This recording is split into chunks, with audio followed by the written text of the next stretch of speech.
Welcome to the docket presented by Defense Diaries. I'm your host, Bob Mata, and I am joined by my much better half, much smarter, much more beautiful, just overall a much better person. Allie, what's up, girl? Hey, babe. Hi, all. All right, so we're back. Very short break. I took the dog for a walk. We've been doing Karen Reed, streaming that trial. Fascinating. I love that trial in so many different ways. It's a shame because I feel like it's a precursor to Delphi. I think, but the one thing is Alan Jackson and David Yannetti are super effective, even though Allison had some little criticisms of those two guys today, at least in terms of strategy. But we won't get into the weeds with Karen Reed. If you want to check out that content, come stream it with us. We're gonna be doing that trial, and it's a great trial. It's got almost all the same elements as Delphi, except the difference is we actually get to watch this one. So it's a big advantage, Delphi, to this. All right, so we've had a bunch of filings come down today. We obviously did a live last night. I rushed through as quickly as I could. We were trying to cram it in an hour so as not to step on the toes of Steve and Dan, our boys over at Publicly Buzzed. So what I want to do now, I'm first, there was one state filing that we had not done, and it was the state's response to the defendant's motion to compel and request for sanctions filed April 23rd of 2024. I thought it made the most sense because today we got the reply to that. So it came back around very nicely for us. It'll make sense. Now we can read this particular response by McCleland, and then we can read the reply to that from Baldwin and Rosie. Does that make sense to you, babe? Sure does. All right. Okay, so let's pull it up without any further hesitation. So we got a few filings. None of them are overly lengthy, which is good because I've been up on streaming for hours since like 7:15. So, all right, let's go. We are going to hit up this bad boy right now. First and foremost. Okay, so this is the state's response to the defendant's motion to compel and the request for sanctions filed April 23rd, 2024. Comes now the state of Indiana by prosecuting NickMcCleland and respectfully files its response to the defendant's motion to compel and request for sanctions filed April 23rd of 2024. The state would ask the court to consider the following. One, that discovery in the evidence in a case, that discovery is evidence in the case that the state intends to use at trial or evidence that tends to exonerate the defendant, referred to as exculpatory evidence. Good to know. It's good to know. Did you know that? No. Oh, see, she wasn't listening, kids. You can tell. I know when my wife is just completely ignoring me. Not all information gathered in an investigative discovery or investigation discovery. So he's establishing already, look, discovery doesn't mean everything that we have. Really? It's like not everything. Yeah, I think it does. I mean, how much stuff do we go through that is completely, depending on the length of the investigation? Well, the reason that it is because not only is it have to be exculpatory, like they're saying here, it tends to exonerate or is exculpatory. It can also be information that leads to further investigation that could, in fact, lead to something exculpatory. And I have never heard an argument from the state like that.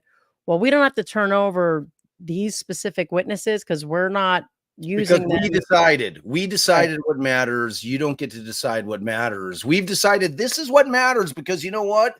We think it points towards the guilt of your guy. So that's all you get. That's bullshit. That's not the way this game works. Like whatever they have, we get it. We go through it. It may be useless.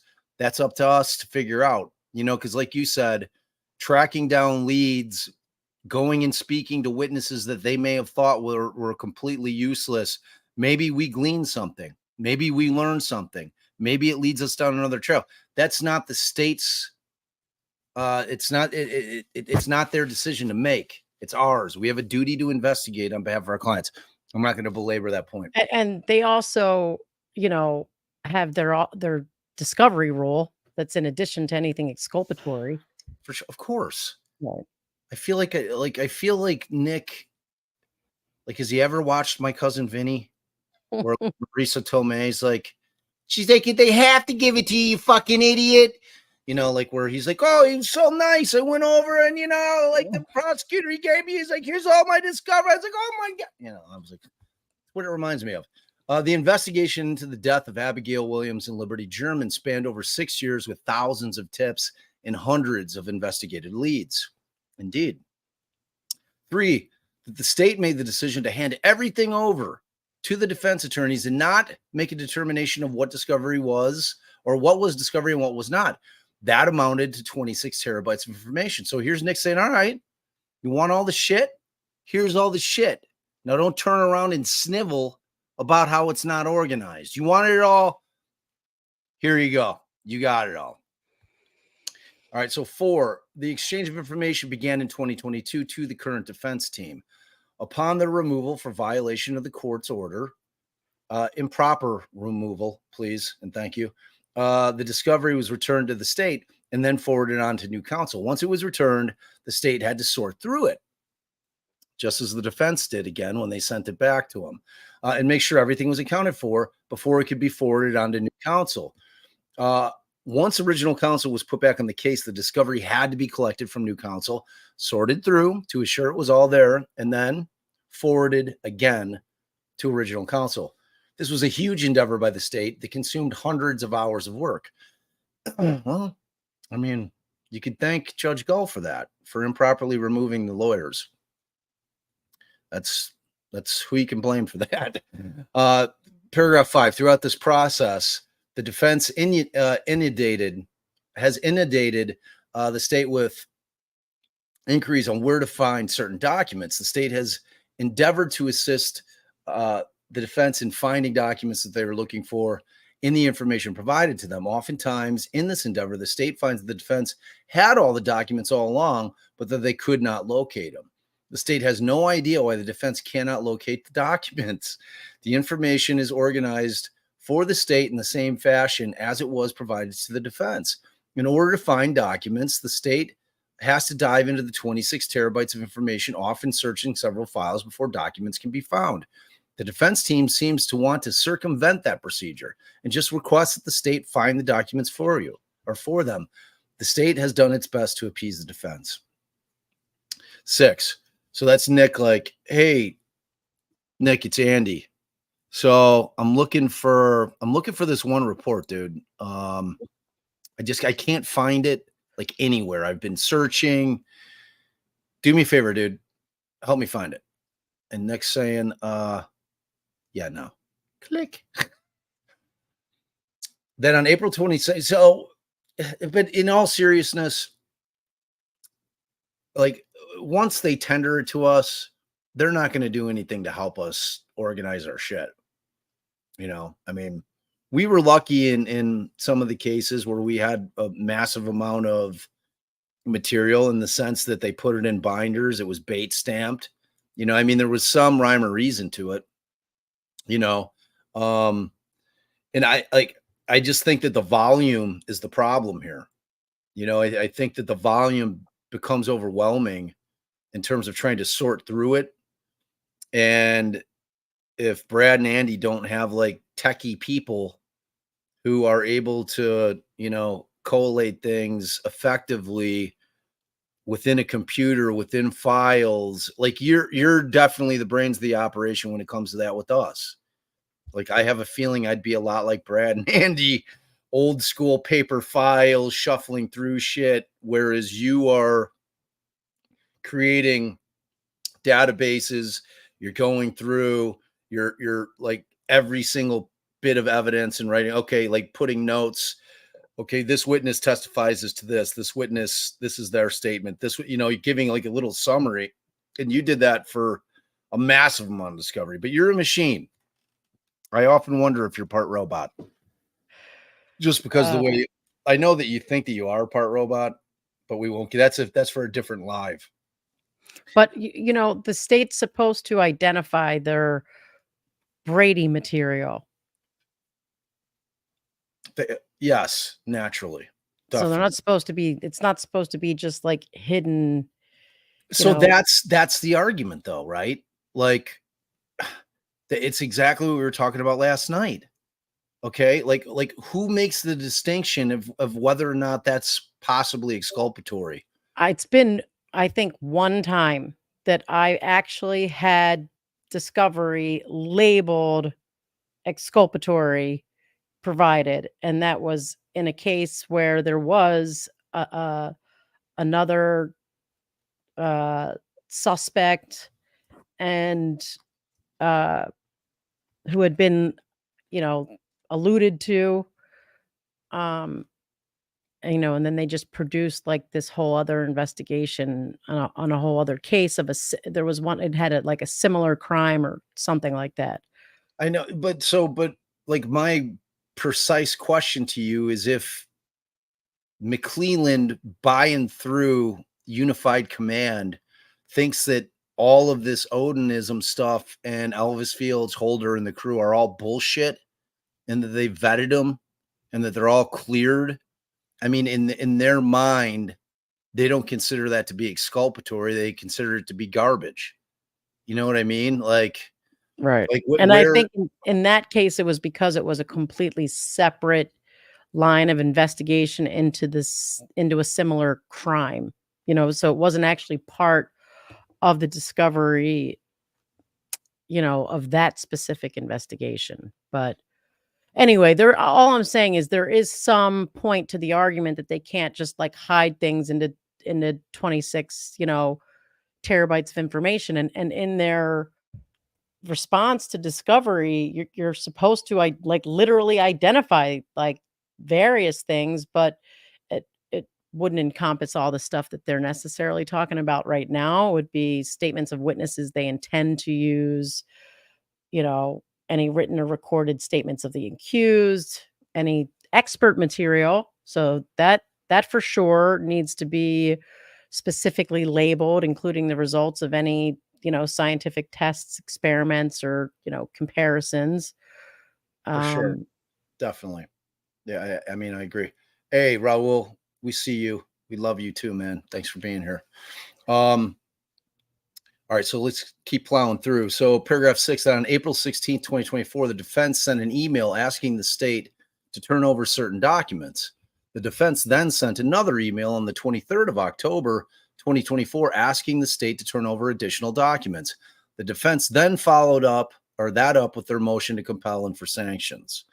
So McCleland's going to cite Rule 26 here, and he states that Trial Rule 26, states that before any party files any motion or request to compel discovery pursuant to Rule 37, or any motion for protection from discovery pursuant to Rule 26C, or any other discovery motion which seeks to enforce, modify, or limit discovery, that the party, one, shall make a reasonable effort to reach an agreement with the opposing party concerning the matter which is the subject of the motion or request, and two, include the motion or request a statement showing that the attorney making the motion or request has made a reasonable effort to reach an agreement with the opposing attorneys concerning the matter set forth in the motion or the request.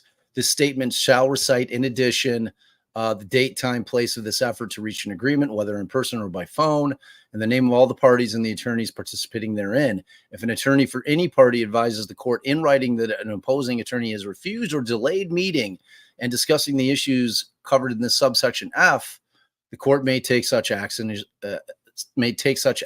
is appropriate. We have that too, like especially in civil cases, it's called a 201K letter.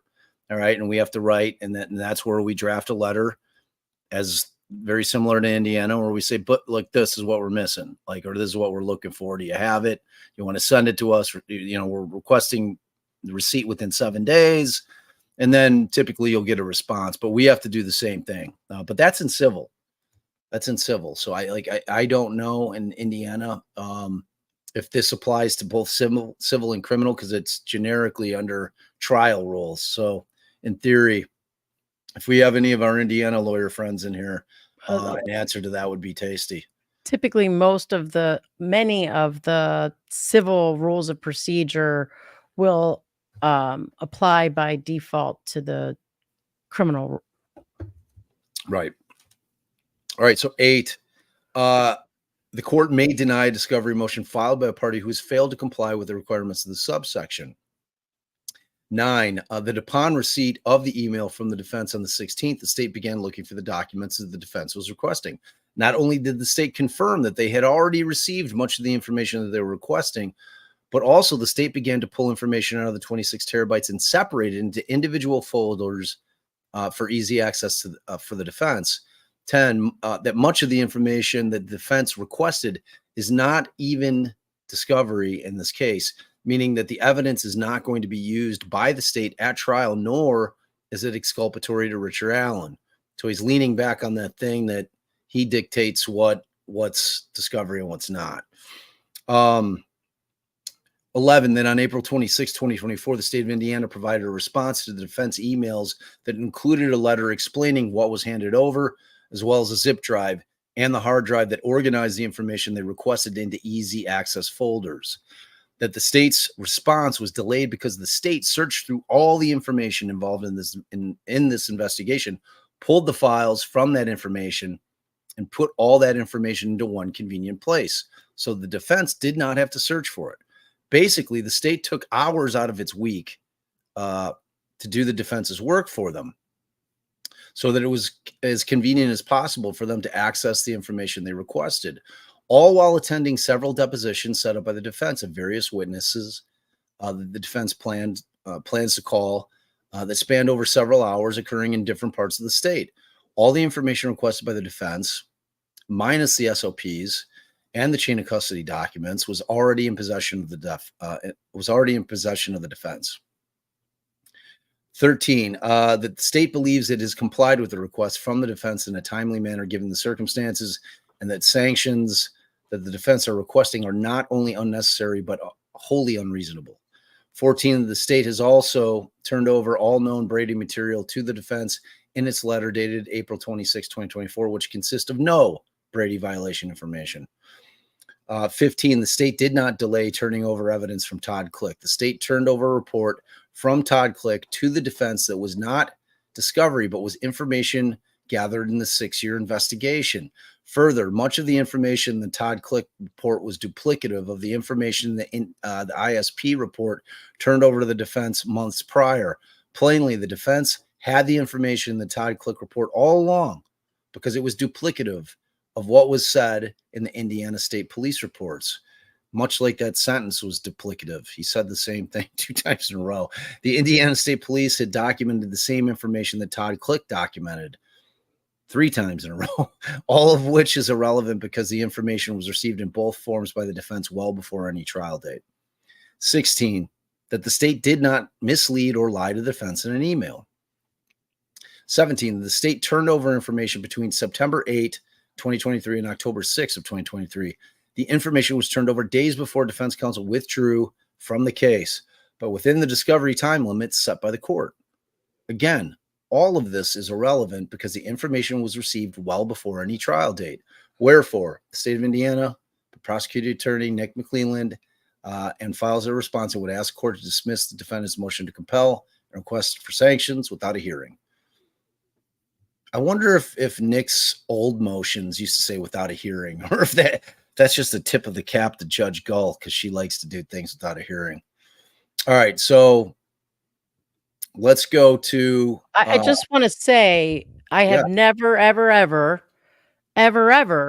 even in worst case scenario of discovery, never been just dropped 26 terabytes of information without any subfolders or, reasonable organization of the materials. Even if you did that in a civil case, you'd have hell to pay by the judge because it's not hide the ball. It has to be presented in some sort of organized, fashion. And for them to be taking the position, although Judge Gull very well may not give 2 shits, but I think an appellate court would find all this information to be exculpatory in nature, meaning possible third party suspects, people who made statements. I mean, all the things and such that we are talking about. Okay. So today, There were several defense filings, and I think this was actually filed. So it was filed yesterday late, about 7:30 p.m. The defense filed their reply. So the accused replied to the state's response to the motion to compel and sanctions and request for the state of Indiana to be further sanctioned for providing false information in its response. So McCleland saying they're lying. And the defense turn around and says he's They're lying. lying. He's lying. You know, they're both pointing the fingers at each other. And this thing just, you know, needs to get to trial, even though it doesn't need to get to trial on May 13th. Right.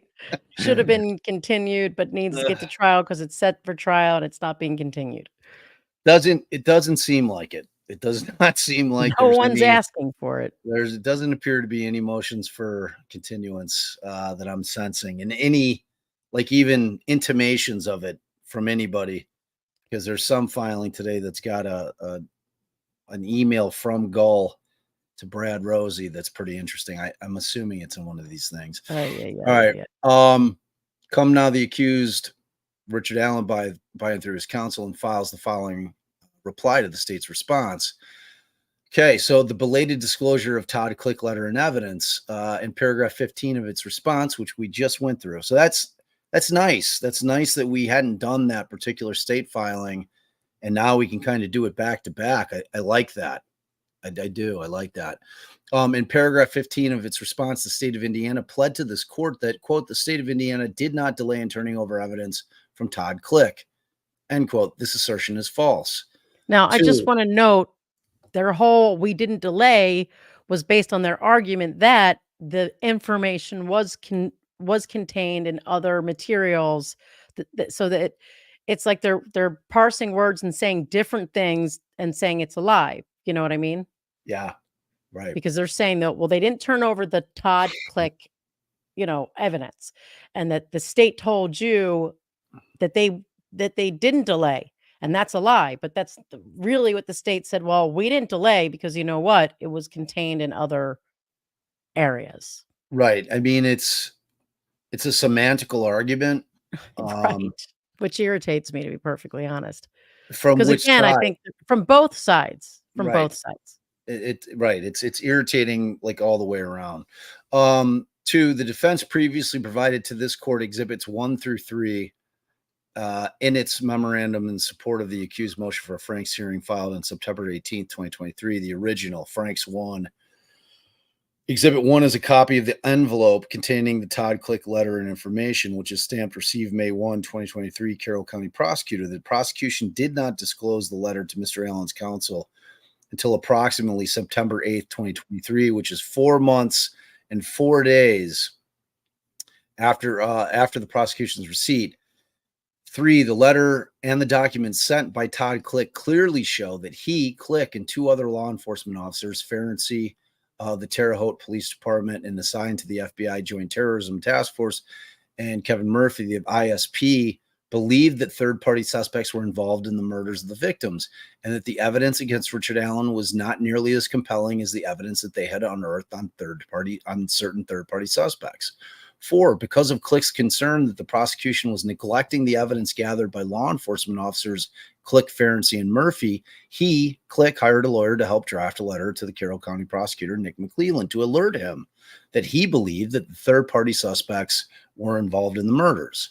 5, it's hard to imagine a more exculpatory type of letter than one in which an investigator is courageous enough to detail that he and 2 other investigators believe the prosecution may have accused the wrong man.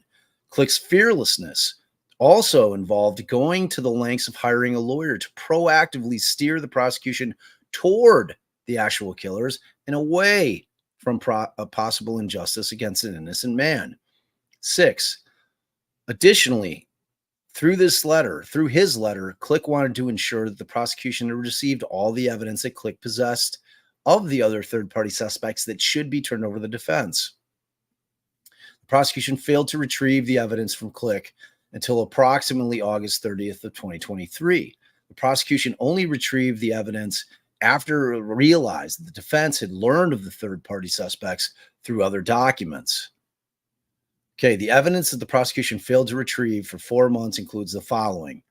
A, multiple interviews of Elvis Fields. B, interviews of Rod Abrams. C, interviews of Ned Smith. D, interviews of Johnny Messer. And E, additional interviews. 8, the prosecution has never underlined, for emphasis, disclosed any of these documents to Mr. Allen's counsel until September 8th of 2023. So, I mean, what we've got here is we've got NickMcCleland saying, look, man, all this was in these other reports. It may not have been segregated as Todd Click's reports, but all of this stuff was in these reports. I mean, at some point, doesn't Gull have to say, knock it off? Sorry if I blew your eardrums out. Bring your asses in here. Nick, I want you to show me the report. Show me the damn report that you're saying all this was in. And then if Nick produces it, well, then Andy's going to have to answer. He's going to say, well, look, it's right here. Yet you're continuing to file motions saying that he didn't do it, and it's right here. I mean, like if I'm Gull, I'm ending this nonsense right here and now.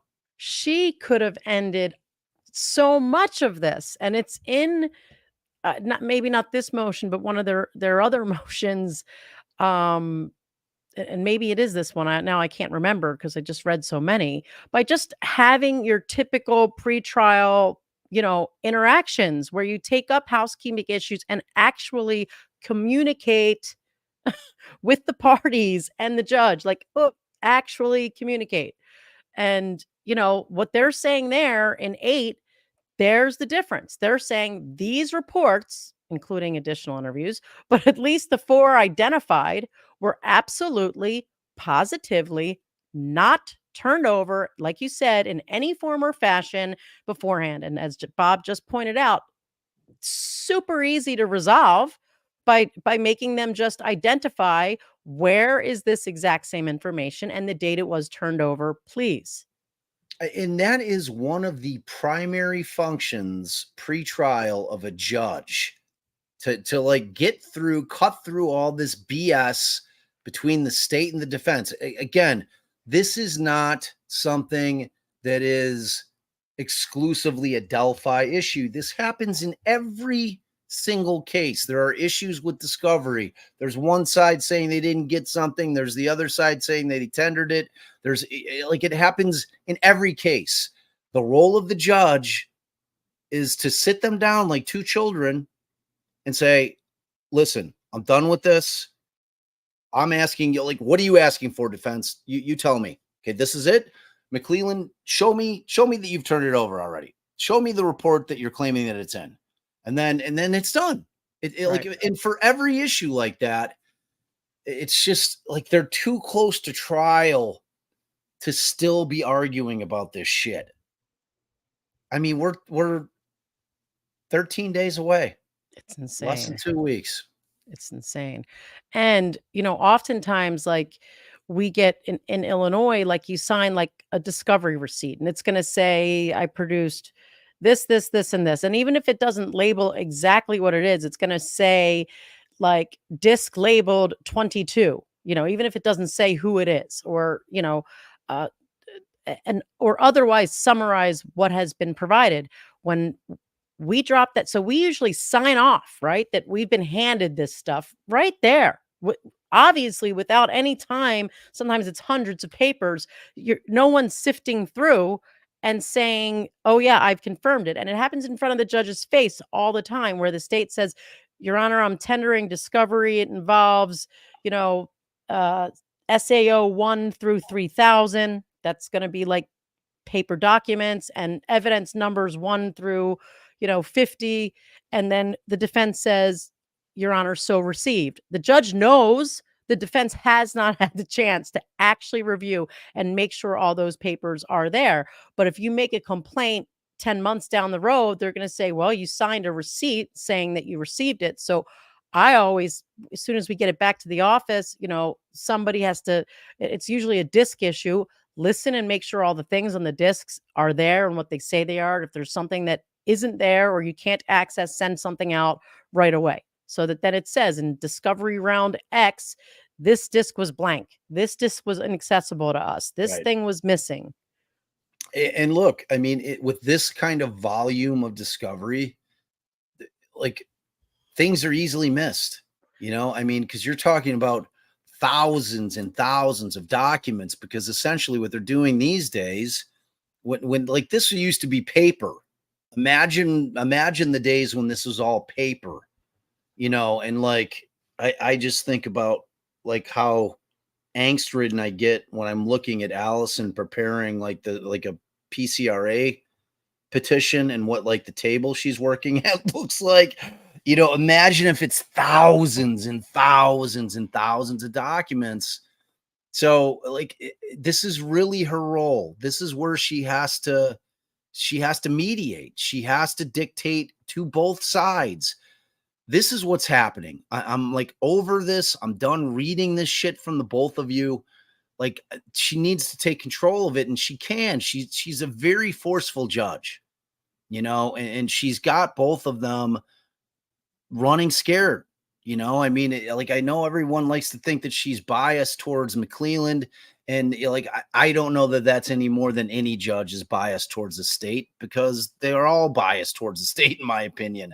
You know, like it's just my issue with Gull has always been how she's controlling the record and how she has not gotten in front of things like setting hearings and getting in front of issues like this, which are discovery issues, which is, again, if you're reading like the function of a judge pre-trial, this is absolutely one of her primary functions, to just navigate through this, to get the part. Like that's why we have 30-day dates. And like if you're ever wondering, because I'll see it all the time, babe, like when you know, like in comments, like, oh, they continued it again. Why aren't they going to trial? They continue to get. This is why they set 30-day dates for the judge specifically to be asking the parties, how's it going with discovery? Right. Are you getting everything to the state and vice versa, and the state to the defense? And like the parties bring up if they have issues, and then the judge sets deadlines and she gives instructions and says, this is what you're going to do. And I'm going to write in the order that you have to do it by this date. I'm done with it, you know? And it's like, that's the thing that we're missing here. And now 13 days out of trial, it's got to be giving people angst, you know? It's like, I don't know. All right, so 9, there were many exculpatory statements made by the witnesses discovered in these interviews, including a key piece of evidence connected Elvis Fields, Rod Abrams, and Ned Smith, all of whom resided in or near Rushville to Brad Holder in the Logansport, Delphi area.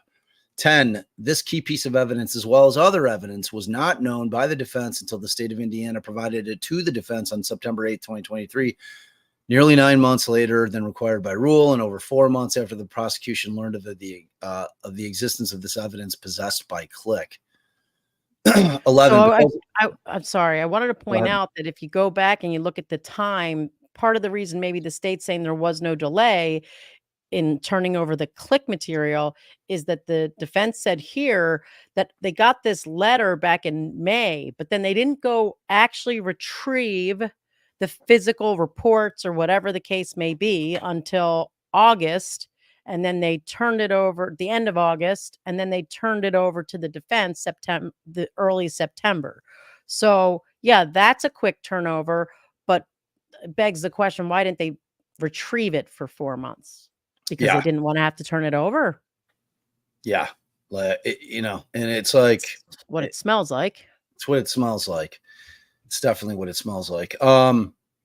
Because of 11, because of this late discovery, the defense, and the other thing is that McCleland's not addressing the rule that the defense has cited ad nauseum.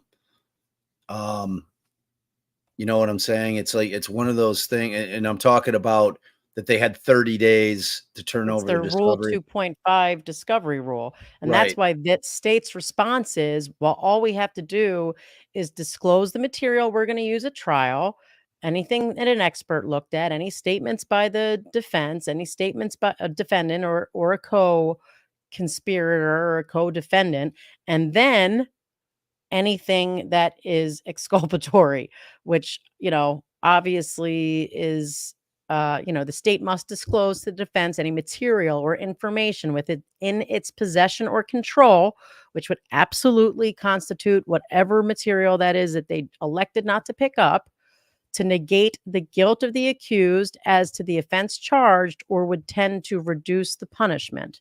And it's tends to negate. And the law that's interpreted that includes, like I said, anything that would lead to exculpatory material. Doesn't matter if it's admissible or inadmissible. If it's going to lead to lines of investigation, that could lead to lines of investigation that gets you something that is admissible and exculpatory. And then upon reasonable defense request, the court can require anything else. And, they've made all these discovery motions and asked for stuff. I just don't know if the judges responded in something we all don't know about, or it's just sat there completely unresponded to. But, and then you have within 30 days after the prosecutor's disclosure, the defendant must furnish the state with the following material. And then, so that's where their, 30 days comes in. But under the state's rule, it says the state must disclose all relevant items and information to the defense within 30 days from the date of initial hearing, or appearance by defense counsel or appearance by pro se defendant, whichever is later. Right. That's the 30-day thing. Yeah. And they don't address it, like his response was, they provided it before trial. All right. So, 11, because of this late discovery, the defense was denied the ability to conduct its investigation in a more efficient manner and more quickly focus its defense on third-party suspects, thereby putting the defense behind where it would have been in terms of prep than if the state had complied with the rules. See, it's like every time I read like this type of paragraph here, like this, it's like it screams, we're not prepared. Right. It's continuance language to me. That's just like, and that's not casting any shade on anybody. Like, right. I honestly don't think either side is ready for this thing. Either of them, and like the defense doesn't have the burden. State's got the burden. We'll find out. We're about to find out. 12, on April 29, 2024, the prosecution filed a motion requesting this court to limit or deny Mr. Allen the ability to present evidence of third-party suspects to a jury. 13, Mr. Allen's counsel believes that this further supports its contention the prosecution was attempting to conceal evidence of third-party suspects throughout this case, including the identity of a Purdue professor in the September 6, 2023 email, as well as the Click material detailed herein. Sometimes it makes me want to just bang my head against the wall about this, another Frank's motion and another thing about this, the professor, because by the way, that is actually what we forgot to ever circle back to when we were on vacation. There was a filing about this professor. Like the state came at the defense, like this is why everything the defense just said was bullshit. Right. And that we never actually covered that, but part of it dealt with this, what the Purdue professor actually said, and then what he said again in his deposition, and how he said supposedly the Purdue professor said, well, what I said is more like what the state said that I said than what the defense said that I said. I'm still not sure what the hell the guy said or didn't say.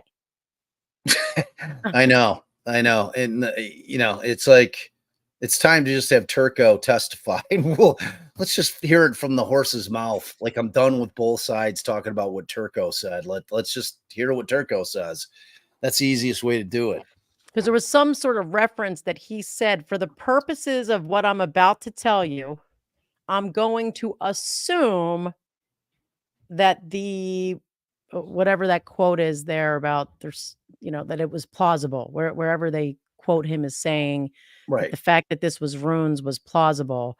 It was part of that was that he said, for the purposes of this report, I'm going to assume, but I don't know if they're talking about two different parts of the report and two different statements. That I couldn't tell. I mean, we certainly read through the state's response to it, and they're saying, look, the defense was taking all this shit out of context. They're cherry picking phrases out and they're leaving out, the beginning sentence or the beginning portion of the sentence. So, like, again, at this point, I'm ready to hear from Turco. Like if Turco's on the state's witness list and not I'm the sure he's not, defense's, well, 'cause maybe like if he'd what be rebuttal if McCleland anything. is, well, if McCleland's saying that everything that they're saying about Turco isn't true, that Turco was poo-pooing it, then why wouldn't he be?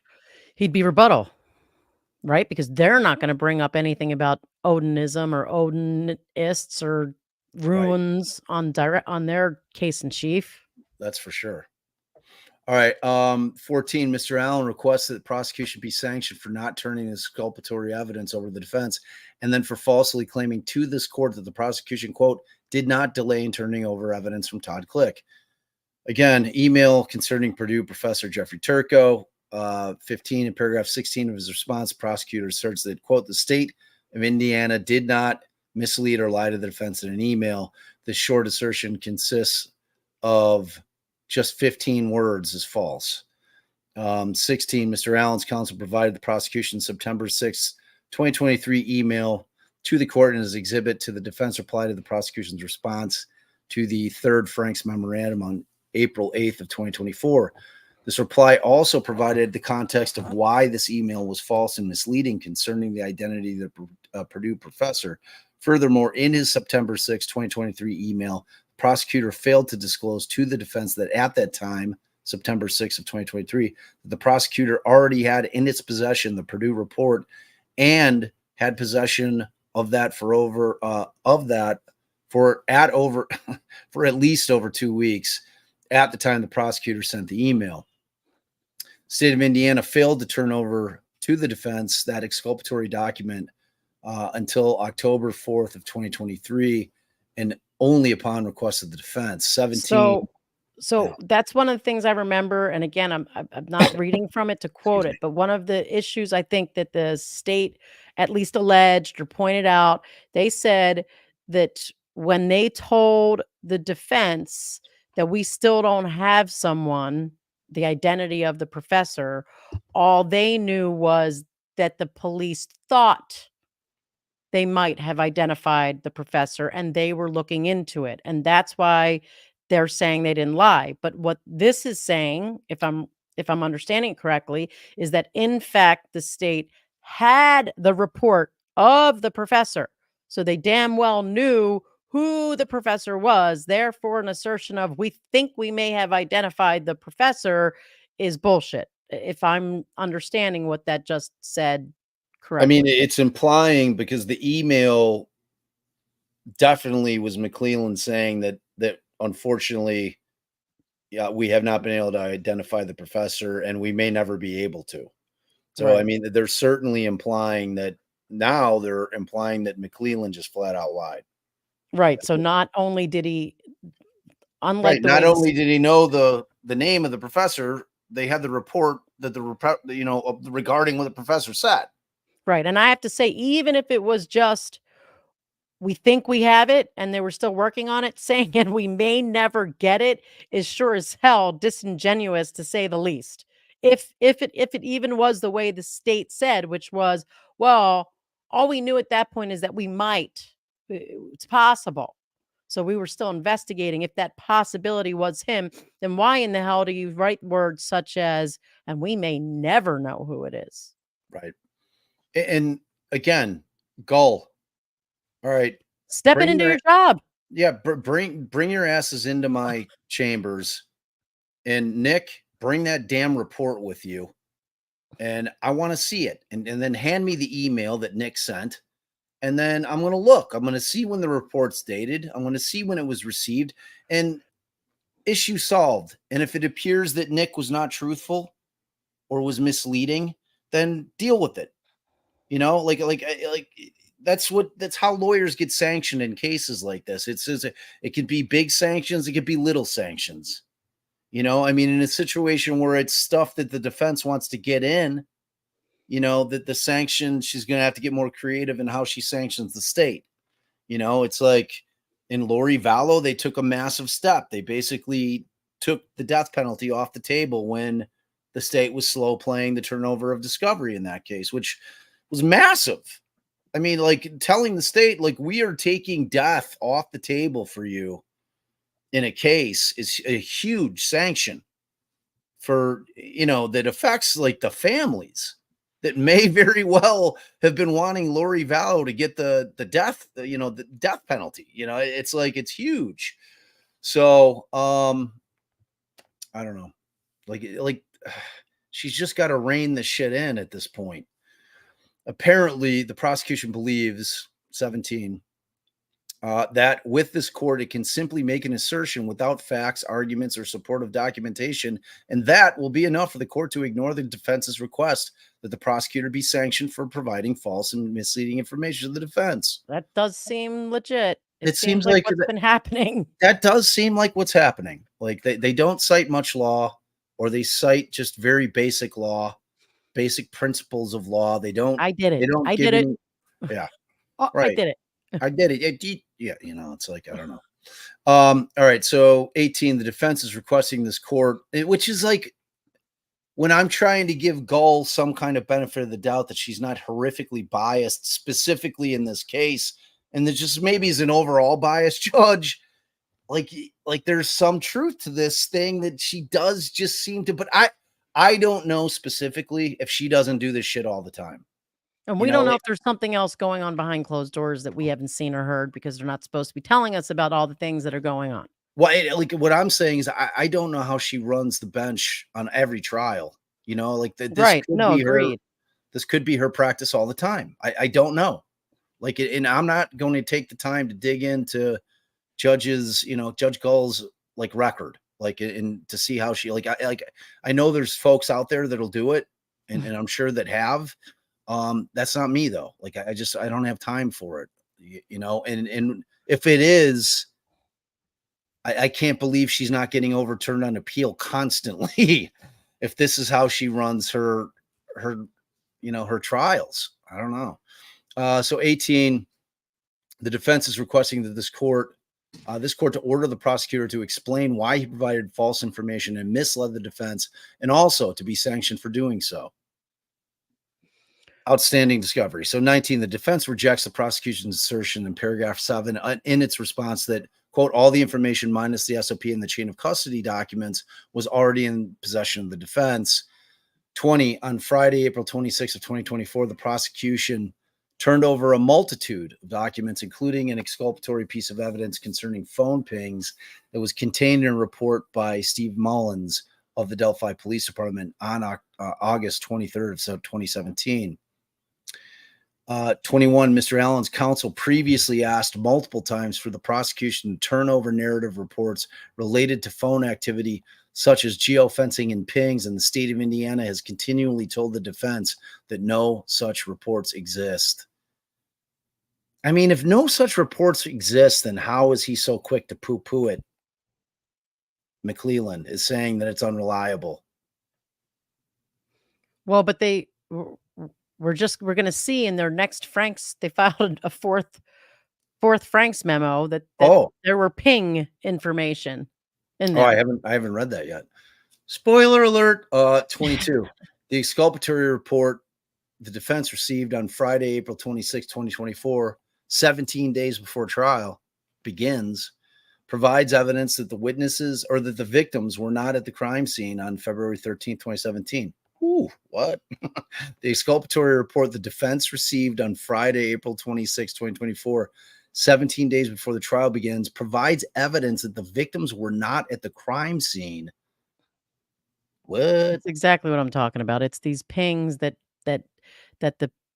pinged in the evening on the 13th, and then wasn't pinging at all until 4 a.m. the following day. Then it started pinging again. So the defense is saying that clearly establishes that the body was moved outside of that cell area for about 12 hours. Well, geofencing is not like, it's different. You know what I mean? They're talking about AT&T was pinging the phone every 15 minutes. They're going to get into that. Okay. All right. So 23, the prosecution claims that it has turned over all the evidence and asserts in paragraph 5 that it, quote, has no idea why the defense cannot locate the documents, end quote. and that in order to locate the items to appease the defense, the state has to, quote, dive into 26 terabytes of information, often searching several files before documents can be found, end quote. 24, the defense posits this question, colon, if it is complicated and time-consuming for the prosecution to dive into 26 terabytes of information and requires searching through several files before just a few documents or pieces of evidence can be found, underlined and bolded, and this is the prosecution's evidence, then how can the prosecution expect the defense to locate the items it seeks without assistance from the prosecution? The defense did not organize the discovery. The prosecution organized the discovery during the defense's first tenure on the case, and then reorganized, formatted it for the defense's second tenure on the case. Richard Allen and his lawyers, paragraph 25, have only reached out to the prosecution after they have spent several hours searching for documents throughout the state of Indiana's convoluted, disorganized, and often untimely discovery dumps.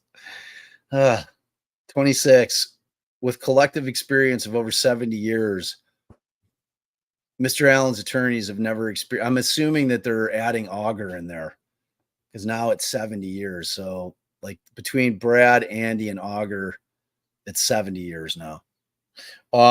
With collective experience of over 70 years, Mr. Allen's attorneys have never experienced a situation where the prosecution has created such significant barriers to locating evidence while also misleading the defense concerning the existence of evidence. Wherefore, Allen, no matter how you cut it, I say that paragraph 26 is accurate. Yeah. I mean, with trial bearing down, it's like, all right. So Rick Allen by counsel files his reply to the state of Indiana's response and respectfully requests the court, 1, sanction the prosecution as previously requested in his motion to compel and motion for sanctions. 2, sanction the prosecution for providing false information in its response. 3, as a result of said sanctions, to order the prosecution to provide an itemized list of all documents, videos, recordings, and other evidence provided to Mr. Allen attorneys in the location of each item. Yeah, that's not happening. 13 days trial. I mean, but they've asked for this before because it's not the first time that I'm reading that and that I have said, why doesn't the judge order that? There should be already a list that the police department has. You're not telling me that the police department dumped unorganized 26 terabytes of raw data on the state's attorney, or I forget what they are here, district attorney, whatever it is, on the state's attorney's office without any sort of identification of what anything is, and that the prosecutor's office just figured it all out on their own. Oh, okay. I agree. Wow. Did you like that? That was my Allison move. Okay. Completely not listening to a word you said and then agreeing with you. 3, as a result of said sanctions, to order the prosecution to provide. Oh, I read that one already. 4, order the prosecution to explain misleading and false representations contained in its September 6, 2023 email and for all other just and proper relief in the premises. All right. So there you go. By the way, you have me for the next hour and 6 minutes. Why? What's up? I've got a meeting with another lawyer at 4:50. Oh, for something I got to testify about tomorrow. Yeah, Scout's got to get dropped off at like the far baseball too. Or softball is. We'll deal with that. Okay. The 4th. Oh, is this it? I think so. Can't wait to see it. 8 glorious pages of Frank's hearing that will once again be denied without hearing. Denied without hearing. I just think that like the information in these things are relevant and important. I just kind of hate that it's still being presented as a Frank's motion. Yeah, I mean, at this point, like you've always kind of been in the mindset it should just be a straight up motion to dismiss, right? Yeah, or there were other things that I've thought over time, but I mean, this one's short and concise, so you could to be perfectly honest, kinda well, whatever, just obviously read it. I'm not gonna suggest that you shorten it. All right, defendant Richard Allen's fourth Frank's motion based on newly discovered evidence and request for hearing. Now comes Richard Allen by Baldwin, Rosie, and Auger for his motion to compel, states as follows. Wait, oops, typo. Okay, general background. On the 18th of 2023, Mr. Allen by counsel filed his first Frank's notice, which included 136 pages in a memorandum form in support of the notice, which detailed the following. A, that certain evidence that Carroll County Sheriff Tony Liggett failed to include in his search warrant application for the residence of Richard Allen under cause number so-and-so. B, that certain evidence that was detailed in his search warrant applicated for the search warrant that was false. And C, evidence that law enforcement had acted in an intentional manner on multiple instances, attempting to conceal evidence from the defense and failing to tell the truth under oath concerning certain evidence.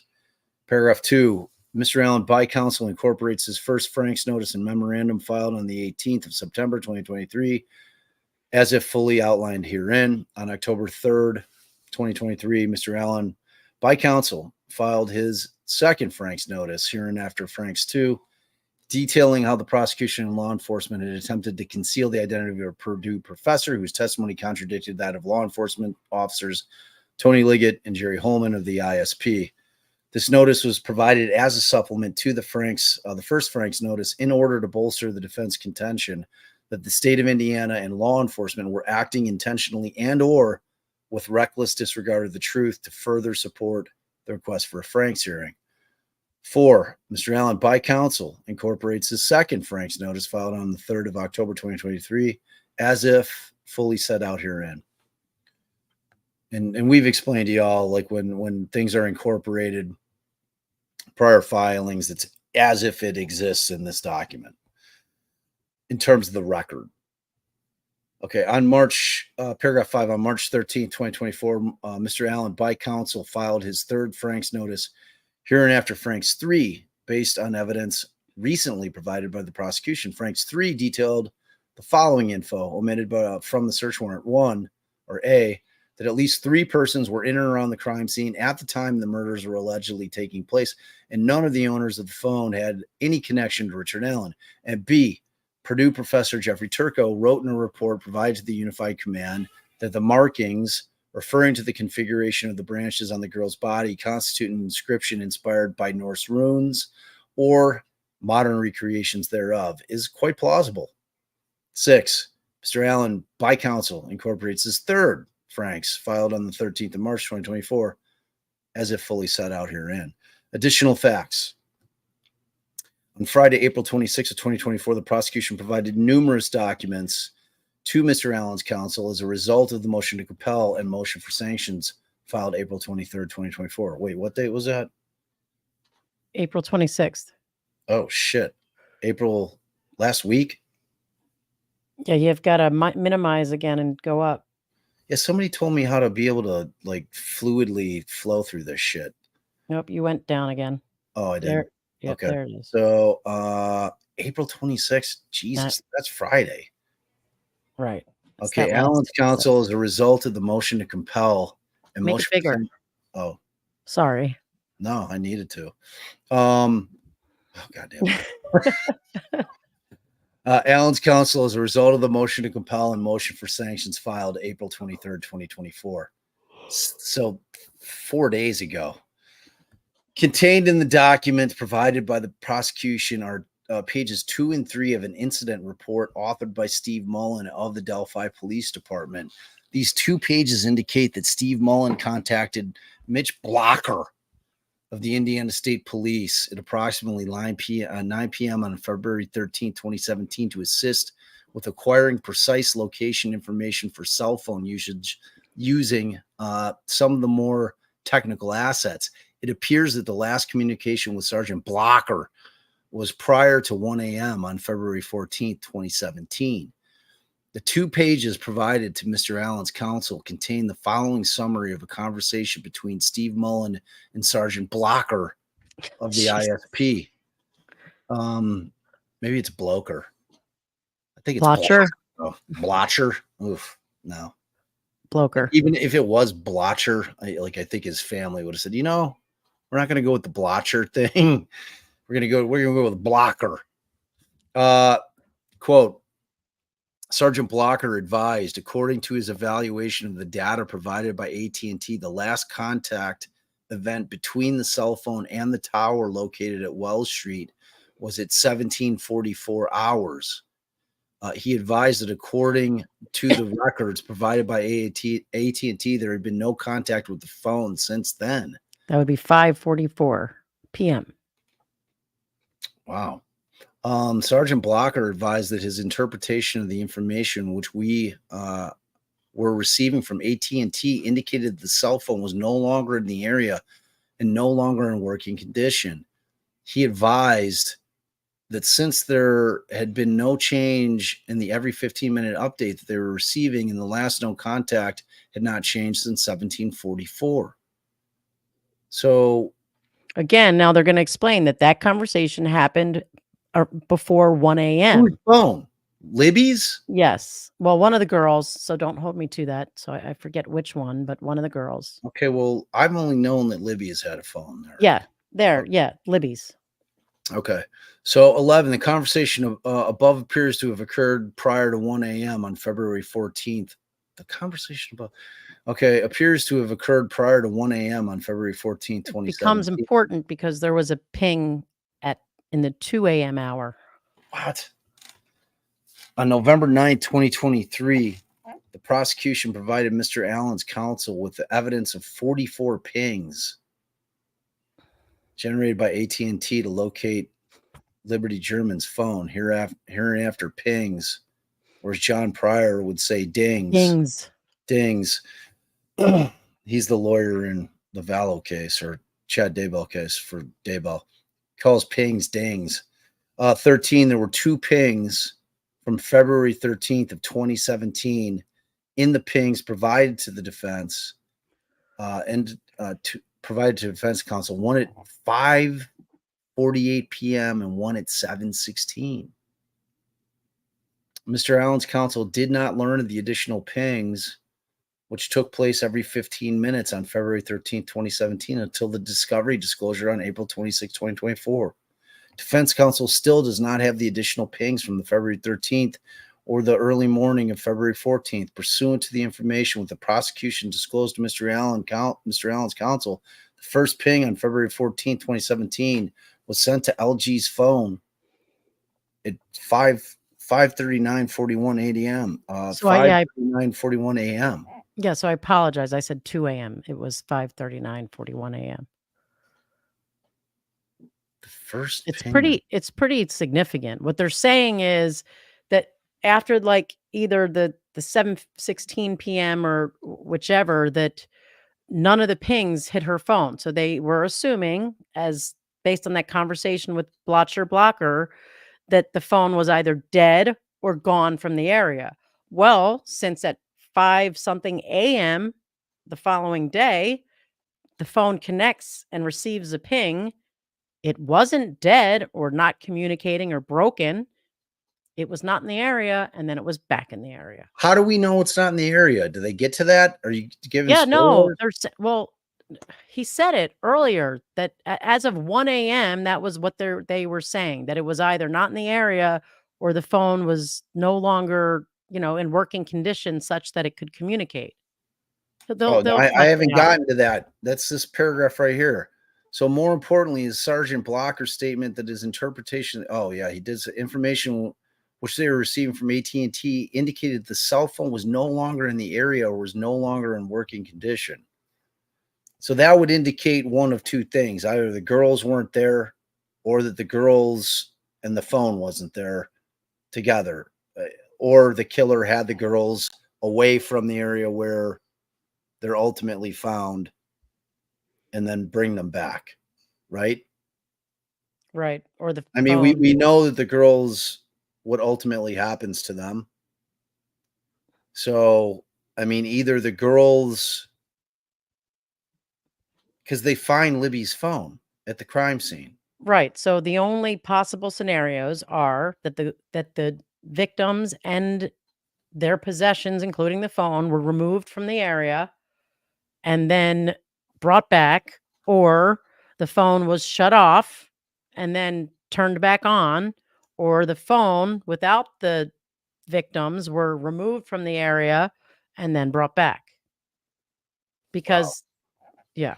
So I mean Well, it's pretty significant. I don't know if the state's going to have like a completely other, explanation for this. And we can just hope that the defense is going to have the experts lined up that they need with 12 days notice that there are these pings that they're going to have to and want to explain to the jury and explain why it establishes what they're telling us it establishes, wow.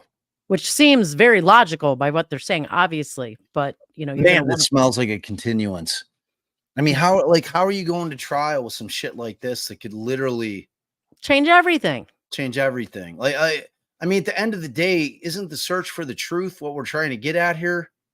Like, Yes. I don't know where the hell Rick Allen was between these hours, but it seems like there would be corresponding information with regard to his phone, right? Like, that's the one thing I just like. I'm dying to know. Do they have any kind of information about Rick Allen's phone? Like, they're. I mean, unless he turned in a phone. Like, yeah, I mean, we trade in our phones, right? I don't have my old phones. And I think that once you switch out, because like we don't even get SIM cards anymore, do we? Like, I No, don't. but there's stuff in the cloud. There's stuff in the cloud, but like, was the cloud prevalent in 2017 like it is now? Yeah. Hmm. I'm saying, yeah, like I know for sure, but it I don't seems remember like any it. cloud shit in Yeah, Garcia. there was. There was. There was? Absolutely was. That's where they got everything. They downloaded it from an iCloud backup. Okay. But like that means you had an Apple phone, iPhone. Remember, the cop used his own personal phone and downloaded the iCloud backup to his personal phone. Oh, I thought that was just the entire Cellubrite thing. Well, but it was an iCloud backup, and then they used that to do a Cellubrite Oh yeah, extraction. that's right. Okay. And 16 prosecutions. Were you gonna say something? nothing, just that it's Cellubrite the way you said, not the way I said. Well, you just said Cellbrite. Right, that's not right. No, I know. Like, You like said that there was a debate. Phil was giving me shit. Toyo Toys was insinuating that I was mispronouncing it, but I was It not. right, no. It was me. I'm pretty good about not butchering. Like some names I'll butcher, but most stuff I don't. The prosecution's entire case rests on the idea that Liberty German and Abby Williams were on or very near the south side of the Monon High Bridge at 2:13 p.m. and that Richard Allen killed them between that time and when a witness allegedly saw a man in blue jeans and a blue jacket on 300 North shortly before 3:57 p.m. In other words, assuming the prosecution's evidence is accurate, Liberty German and Abigail Williams were murdered after 2:13 p.m. and before 3:57 p.m. on February 13th of 2017. After and before.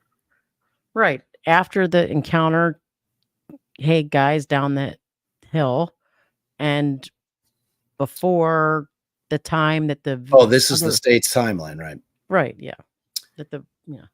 Okay, so additionally, assuming this timeline is accurate, like I wish he put like assuming arguendo that this timeline is accurate.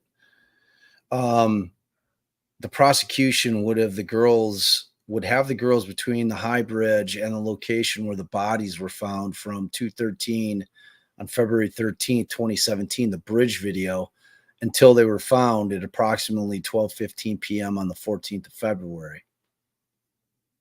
18. At the time the bodies of AW and LG were found, LG's phone was under LG's shoe, both of which were under the body of AW. 19. Assuming the prosecution's timeline is accurate, assuming arguendo. They really should use that. LG's phone was under LG's shoe, which was under the body of AW from sometime after 2:13 p.m. on February 13, 2017, until the bodies were found at approximately 12:15 p.m. on February 14, 2017, and had remained at the location in that condition for the entire time. However, 20 Sergeant Blocker or Blocker stated on February 13, 2017, that the cell phone was no longer in the area or no longer in working condition. 21. There is no way LG's cell phone could have been out of the area between 9 p.m. on February 13, 2017 and 1 a.m. on February 14th of 2017 if the prosecution's timeline is accurate, because the phone was at the location where the bodies were found that entire time.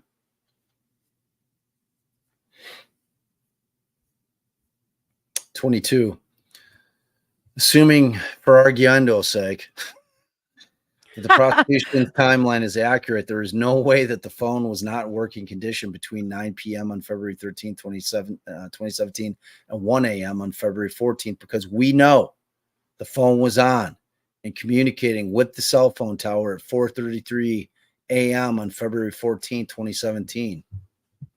For the prosecution's timeline to work, the phone had to have been in the same condition from sometime prior to 3:57 p.m. on February 2017, the time the witnesses see the man on 300 North, until the times the bodies were found on the 14th of February 2017. What were you going to say? I was just gonna say, I don't know if it's my eyes and it said 4:33 earlier. I mean, it doesn't really I thought it matter. was a different time. It doesn't really matter. Their point is that it was like, not communicating for several hours and then started communicating again. Well, Yeah, it's here here. it says It's 5:39, 5:39 for it. Like, whatever the case may be, get Uh, the smoking gun shit right, though. I know.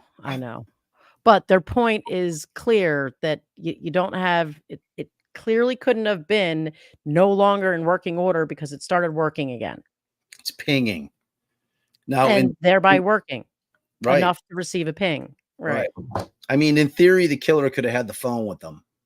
Well, right, but that all of that is absolutely correct, and that proves the point that what the state's theory is that Richard Allen committed this offense, left the area at 3:47 p.m. or whatever, that the phone should never have been moving anywhere, been turning on or turning off or doing anything, because the bodies were just sitting there from the time that he left them until they were located. Unless Allen had the phone with them and then crept back and under cover of darkness, dragging the two bodies with them and left them there. Yeah, I mean, that sounds plausible. Totally plausible. All right, so That's sarcasm for anyone who wasn't sure. very sarcastic that was. Especially from me, not so much from Allison. She thinks that's really No, I plausible. think that's totally normal. 17, or did I already read that one? Yeah, you added your arguendo. Okay. No, I don't think I ever did read that one. So additionally, assuming the timeline is accurate, the prosecution would have the girls between the High Bridge and the location where the bodies were found from 2:13 p.m. on the 13th bridge video until they were found at approximately 12:15 p.m. on the 14th. 18, at the time the bodies of Abby and Libby were found, Libby's phone was under Libby's shoe, both of which were under the body of AW. Why do they keep saying that?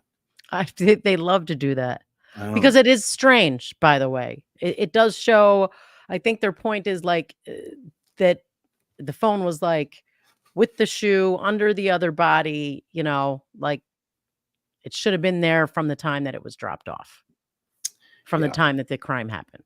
Right. Okay, so 19, assuming the prosecution's timeline is accurate, LG's phone was under LG's shoe, which was under the body of Abby for some time, from some time until after 2:13 p.m. on February 13th, 2017, until the bodies were found approximately 12:15 p.m. on February 14th, and it remained at the location and condition for the entire time. You know who else? You know what other lawyer I know that does this? Me? You. Not exactly. Mm. Okay. Not quite. You like to hammer home a point, woman. I I'm gonna do, tell you, but I'm gonna not tell you quite. My whole thing is I've worded it very differently, and it conveys a slightly different angle of a different, slightly different point. This is saying the same words over and over again. All right, 20. However, Sergeant Blocker stated on February 13th, 2017, the cell phone was no longer in the area and no longer in working condition. 21. There is no way that Liberty's phone could have been out of the area between 9 p.m. on February 13th and 1 a.m. if the prosecution's timeline is accurate, because the phone was at the location where the bodies are found the entire time. Are you sure you're not repeating? You're not rereading here? No, I don't I think get it. so. No, you're not. Okay. No. All right, 21. Yeah, because I don't want the concept to be lost on anybody because of the repetitive nature of the Right. I file. mean, this is a huge This is a big issue. fucking deal. It's a huge deal. And there better be an explanation for it at trial. And are they ready to go to They how would are have they had going? to have like this expert lined up to discuss the pings already. And they didn't know there was ping evidence. So how would they have the right expert? Blah, blah, blah. So I don't know. I sure as shit hope they do. They've got to. They've If you're getting any expert, this is the one. Yeah. This guy or gal, this is the one that you worry about. Because this is the phone shit is everything these days. The phone shit wins cases, loses cases, it's everything. And it could give us an answer, like an actual answer that can't be disputed because of fucking science. I mean, all right. There's no way that LG's phone could have been, I think I read that one already. 22, assuming the prosecution's timeline is accurate, assuming arguendo, prosecution's timeline is accurate, there's no way that the phone was not in working condition between 9 p.m. on the 13th of 2017 and 1 a.m. on the 14th of 2017, because we know the phone was on and communicating with the cell phone tower at this 4:33 a.m. again on the 14th of 2017. For the prosecution's timeline to work, the phone had to have been in the same condition from sometime prior to 3:57 on the 13th of 2017, the time the witnesses see the man on 300 North, until the time the bodies were found on the 14th of 2017. 23, at the time of the search warrant for Mr. Allen's residence, members of the ISP were also aware that the last ping of Liberty German's phone was not at 5:44:49 p.m. on February 13th, but instead at 4:33:35 a.m. Or 5:33:39 a.m. or whatever the case may be. Semantics. Don't bog me down with details. Yeah, why do they have to get that? Like, which one's right? Now I want to know which one's correct. Either way, the point it's is 4 made. or 5 a.m., right? Right. It just loses some of that gut punch when you're like kind of like they're rushed because trials in 13 days. They're not editing. Don't have enough None of them support are. staff. None of them edit their documents before they file them, because they're all freaking the fuck out because trials in less than 2 weeks. 24. Furthermore, it is evident from the data that LG's phone was the data from LG's phone that the phone was accessed and connected with the cell phone tower at 4:33 a.m. on February 14th, 2017. Had Tony Liggett submitted an affidavit for the search warrant that did not recklessly disregard the truth, it would have included the following. A, when the bodies were found at approximately 12:17 on the 14th of 2017, there were sticks and branches which appeared to have been deliberately placed on the body. B, Arguably, that one might be out. Right. B, FBI Special Agent Nicole Robertson stated the bodies appeared to have been moved and staged. C, at the time of the murders, Abby was dating Logan Holder. D, Logan Holder is the son of Brad Holder. E, Jerry Holman of ISP consulted with Jeff Turco of Purdue University. F, Purdue University Professor Turco wrote in a report provided to Unified Command that the markings referring to the configuration of the branches on the girl's body constitutes an inscription inspired by Norse runes or modern recreations thereof is quite plausible. G, I mean, they keep leaning into that shit. Right, and we're not what I haven't seen law that specifically says that type of evidence that points to a different party needed to be in their search warrant affidavit. This is for a search warrant again, right? If I'm not The first attack was on the warrant. It was it should have been like a straight up motion to suppress the search on Rick's home. That was filed, and then they backed it up with the Franks.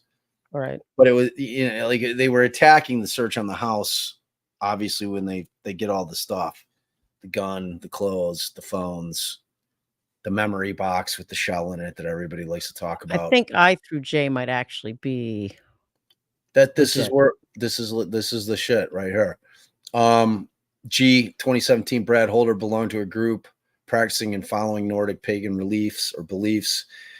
H, Holder posted pictures on Facebook mimicking the crime scene. All right, so now here we go. I, Abby and Libby were killed after 2:13 p.m. and before 3:57 p.m. on February 13th, 2017. J, during that time, there were 3 phones in the area where the girls were last seen in the locations where the bodies were found. None of these belong to Richard Allen. Okay, like that's right. That one. No, let's move on. Okay, on February 13th and 14th, law enforcement requested AT&T's ping LG, requested that AT&T ping LG's phone every 15 minutes. The time of the last ping to LG's phone on February 13th, 2017 was at 5:44 p.m. And the time of the first ping on February 14th, 2017 was at 4:33 a.m. So L, ISP believed that LG's phone was either out of the area of the Wells Street Tower or not in working condition between 5:44 p.m. on the 13th and 4:33 a.m. on the 14th, at which time there was a successful ping to the phone. These omissions are so voluminous and significant that there's no explanation for their omission other than the reckless disregard for the truth. Had Tony Liggett not recklessly withheld, like they're leaving out a bunch of important stuff. I feel like that could have like been put together more cogently. Again, the rushing, like they're leaving out the fact that about the time people saw people on the bridge and how they described them, like the actual things that kind of went originally to actual Frank's issues. Right. I mean, of the most significance is the fact that the phone's pinging. I mean, that's huge. After their timeline. Well, yeah, they got that in here, but they didn't they didn't flesh it out like in whatever. All right, so these omissions are so voluminous and significant that there's no explanation for their omission other than the reckless disregard for the truth. Had Tony Liggett not recklessly withheld pertinent information from his probable cause affidavit on the search warrant, the application would have been denied. Wherefore, they're requesting that the court set this matter for hearing, grant Allen's motion, and exclude all the evidence seized as a result of the search of Allen's home. So they're still going back trying to get that nailed. I mean, like here's my biggest thing. Like, how are they not? How like it does? Here's my problem with it. Why is McCleland not turning this shit over until April 26th of this year, 4 days ago? Well, he's claiming that he did, and that it was within the whatever terabyte of information. Wait, where'd you see that? This was just filed. We haven't gotten. I know, but he's claiming in the thing that they filed said that we looked for all this stuff. We spent all this time looking for it. We found it. We put it in separately folders, so it was real easy for the defense to figure out. They're claiming that they had already turned it over. but the defense is saying we've been asking them for like geofencing and phone pinging information, and they've never identified this report before.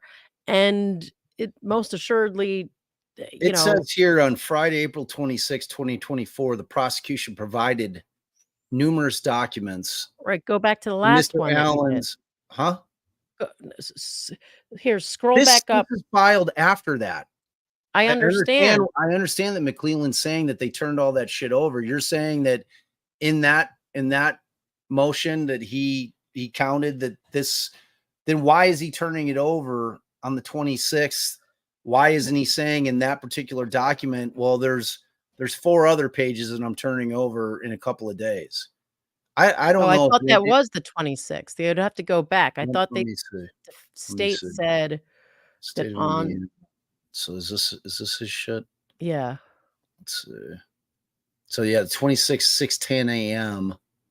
Yeah, but you have to look for when he says he turned it over. So make it smaller, and he's going to say we spent all these hours and then we turned it over, and it should be a date. If it's not the 26th, then it's different. Okay.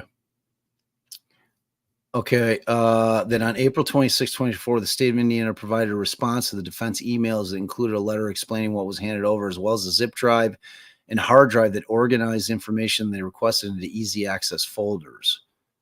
Right. So they're claiming it was already in the big drop, and the defense touches on that by saying, well, if it took them all these hours and all these searching, like they don't already know where this is, how are we supposed to find this needle in a haystack, even though we've been asking them for it, and they've never said to us it's in file blah blah blah of the of the whatever terabyte of information. Yeah. All right. Okay. I mean, this right here is something. I don't know if we should read the judge's email first, or we should read this first. You decide. All right. Did I finish reading their thing? I think you did, but maybe not. Okay, let me get to the. I was very close. I think I was at the wherefore clause. Yeah, I did. Okay, all right. So, should we read Gull's email first? I think so, but like the important part, I guess you have to read the whole thing. So go ahead. All right. So, from Judge Gull, Brad Rosie, CC's everybody. Good morning. I will answer your question. What's the date? The 28th, right? 28th, yeah. Sunday. Okay. Sunday at 11:15 a.m. She's relaxing. Like, what time are we leaving? Where's your sister? Not here. Oh, like in a minute. Like, what time do you have to be there? Also, you're missing my choir concert again, I think. I don't think we are. It's a week from today. Okay. I'm on a live. Do you want me to drive her, and do we need to leave now? Yeah, I think you guys need to leave now. Because it's she's got to be there at 10:05, and it's the far one. It's an outdoor practice. All right. You got to send me the link or the address. I love you. Bye, all. Have fun. All right. Thanks, babe, by the way. Okay, so let's get to this email. This is the one thing I did read. Wait, I thought that there was something on the other page. Oh yeah, here. God damn it. Yeah, somebody send me that tip on how to like scroll. Why is there like this huge gap? Okay. All right. The intent is that jury selection will take 3 days. Court will be in session in Allen County between 8:30 a.m. and concluding when we conclude for the day. You have all been provided with the sub-panel lists broken into morning and afternoon sessions. I will forward to you under separate email the seating charts for courtroom 1 and the strike sheets we will be using for the selection. The selected jurors will be sworn in upon selection in order to not speak or communicate with anyone about the case and to conduct no research on the case. They will further be ordered to return to the Allen County Courthouse on Thursday morning with their luggage and personal effects, which will be searched by law enforcement officers to ensure they are bringing nothing electronic or illegal. Once that is complete, they will be transported to their hotels by my staff. The order I referenced above contemplates an invitation to the media to meet with me in the Carroll County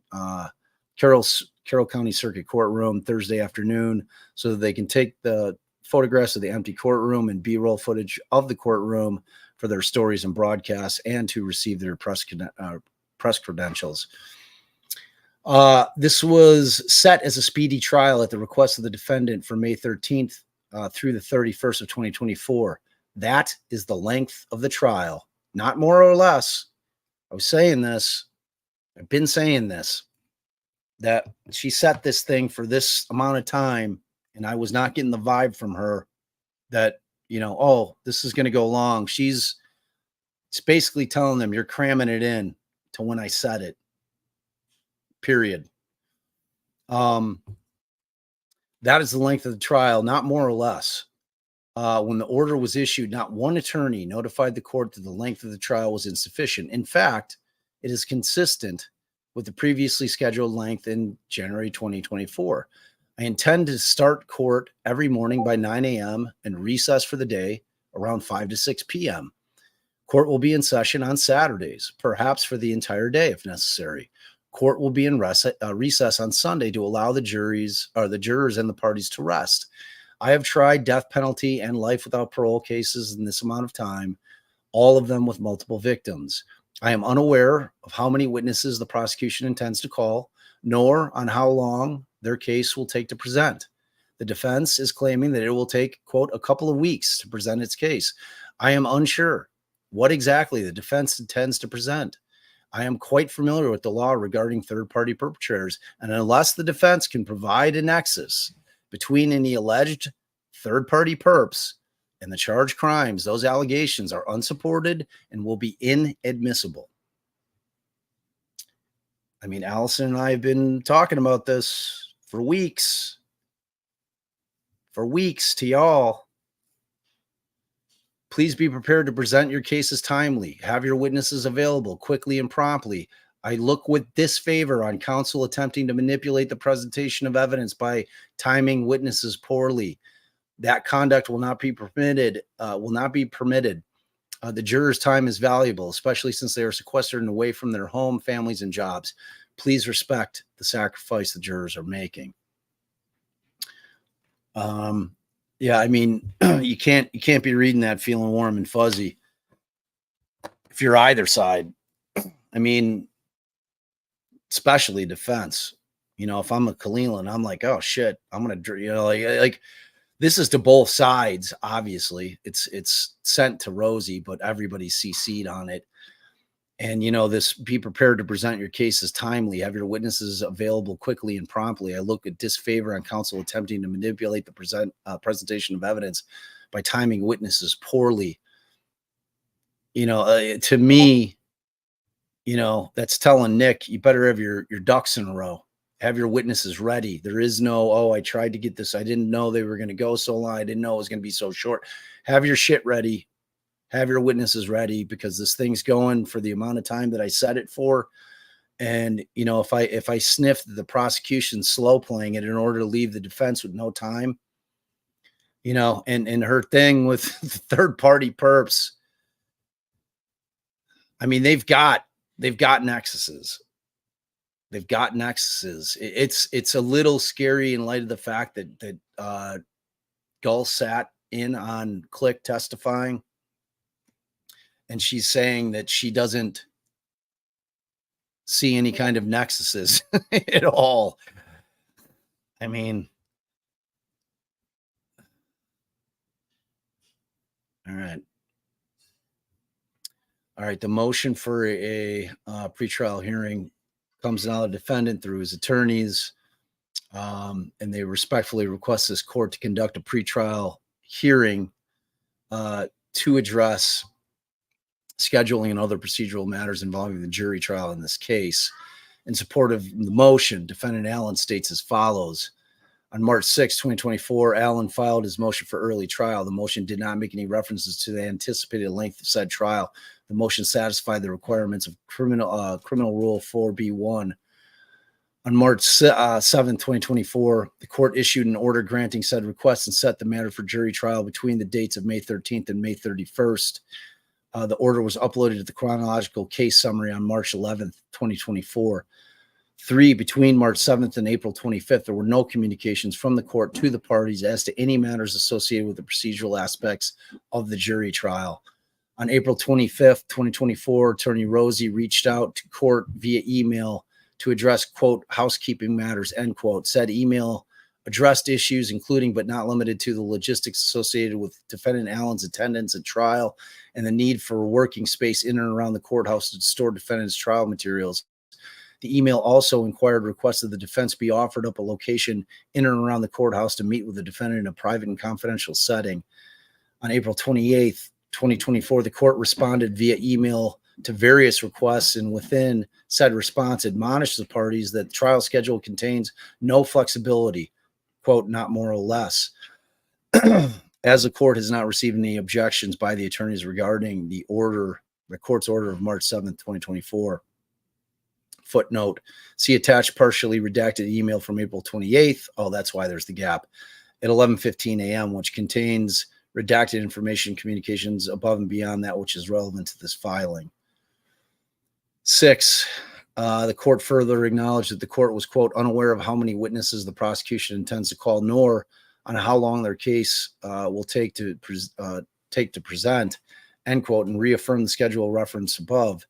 Court also referenced that the defense claimed that it would take, quote, a couple of weeks to present its case, presumably referring to a phone conversation between the parties back in September or October of 2023, when Rosie confirmed with the court the defense intended on trying the case on the previously scheduled January 2024 setting. Finally, the court acknowledged that the court was unaware of what, quote, what exactly the defense intends to present, end quote, to which the defense would respond, quote, exculpatory evidence tending to show that Richard Allen is not guilty of the crimes for which he's been charged, end quote. Either way, the court's unawareness of the nature of the defense's presentation, the state's presentation, would naturally be the catalyst for pretrial discussions regarding scheduling and logistics. 7, over the past several weeks, the parties have filed notices reflecting their exchange of witness and exhibit lists. The state's original witness list contained 118 witnesses and approximately 93 exhibits. The defense's original list contained approximately 71 specifically referenced witnesses, not including several others that were referenced more generally as having been associated with various motions and memorandums filed by the defense. Supplemental lists have been filed by both parties, further expanding the volume of witnesses and exhibits. While there are some duplicative witnesses, there are many that are not. In fairness, the court is unaware of the details regarding these lists, as the parties have filed only notices with the court memorializing the exchange of such lists with each other. This approach also assisted in maintaining some privacy with regard to those individuals who are going to be testifying at the trial in this cause. 8, in addition to the raw amount of witnesses and exhibits that have been noticed up by each party, there exist logistical challenges, knowing defendant Allen will be transported to and from the trial significant distances each and every day, possibly as much as an hour and a half each way. The court confirmed this in its email to the parties on April 29, 2023. In addition, defendant Allen's attorneys will be traveling from communities outside of Delphi. The court's instructions seem to suggest that the jurors will also be located a distance from Delphi. It seems natural there will be additional challenges that cause delays in the trial, thereby consuming even more of the time allotted for the presentation of evidence. 9, it is also noteworthy that the court has denied summarily almost every pretrial challenge by the defense throughout this case. The net effect of these summary denials is the defense will be required to introduce evidence by way of offers to prove. We call them offers of proof, and to other procedural techniques in the absence of the jury, but during the course of the trial. This, of course, will cause further delays, which is very true. You know, when we went through the motion to dismiss, You guys heard several offers of proof, or offers to prove, as they call it, wherein you're essentially either putting a witness on the stand outside the presence of a jury. In this case, is trial will have a jury, and the motion did not. And you're presenting your evidence. The judge then rules whether or not she's going to find it to be admissible. That takes time. It just does. And with this whole third-party culpability thing, which she hates, it seems to me to be inclined to deny them, they're going to have to get it on the record. She can't deny them getting it on the record, even if she denies them putting it into evidence. So 10. Federal courts have a well-documented history of regulating the presentation of evidence to ensure the orderly disposition of both criminal and civil cases. This approach is much less evident in the context of state law. Any existing case law addressing the court's inherent authority to regulate the presentation of evidence typically involves family law matters, not jury trials in criminal cases. For time limits, and this is a quote from a case, whenever you see something italicized, they typically push in a little bit with the indentations of the particular paragraph, but it's a quote from a case. For the time limits to be reasonable and not arbitrary, a trial judge needs to review the case and consider the evidence each side intends to proffer. Generally, time limits should be imposed only after the court has, quote, made an informed analysis based on the review of the parties' proposed witness lists and proffered testimony, as well as their estimates of trial time, end quote. Duquesne Light Company. So when a court sets limits on presentation of evidence, even before the listing of proposed witnesses, it will be considered, quote, an apparently arbitrary limitation imposed in the interest of conserving judicial resources, quoting DeSisto. 11, the primary goal in filing this motion is to ensure that the court has set aside adequate time for defendant Allen to present a comprehensive and meaningful defense consistent with his rights under the Sixth Amendment of the United States Constitution. The defense has no control over the manner or methodology of the state's presentation of the case, including the length of said presentation, under which the current scheduling regimen could consume the entirety of the May 2023 trial setting. 12, when time limits are set, again, this is another quote, the court must ensure that it allocates trial time even-handedly, end quote, Duquesne Light Company. That does not necessarily mean that each side must receive the same amount of time. In a complicated case, for example, the, quote, presentation of a competent defense may require more time than the presentation of a plaintiff's case in chief, end quote, quoting MCI Communications Corp.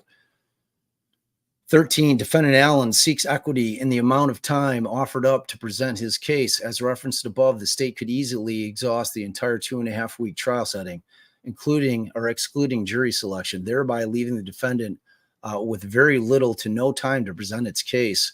There would also be little time for rebuttal on either side to the extent it is necessary. 14, the court's approach to such a rigid trial schedule infringes upon defendant Allen's Sixth Amendment rights and underscores the need for the court to conduct a scheduled hearing regarding the trial. I absolutely, positively agree with that. Absolutely, positively agree with it. Like this draconian, 2.5 weeks for a case of this size without her having any information about the number of witnesses is, I think it's reversible error. Could even be structural error. So 15, the case does not present itself to the court as a case of first impression, at least not from the scheduling standpoint. Your Honor previously presided over this, over the case, the State versus Bob Leonard in 2016.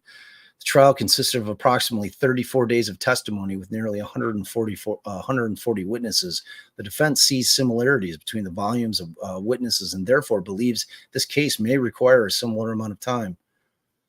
Now, that's a good receipt. That's a good receipt to bring there. It's her case that she presided over, similar in the amount of witnesses. That's a good receipt to bring. 16, to the extent any references were made back in September or October of 2023 regarding the potential length of trial, those references would have occurred prior to this court disqualifying the defense team.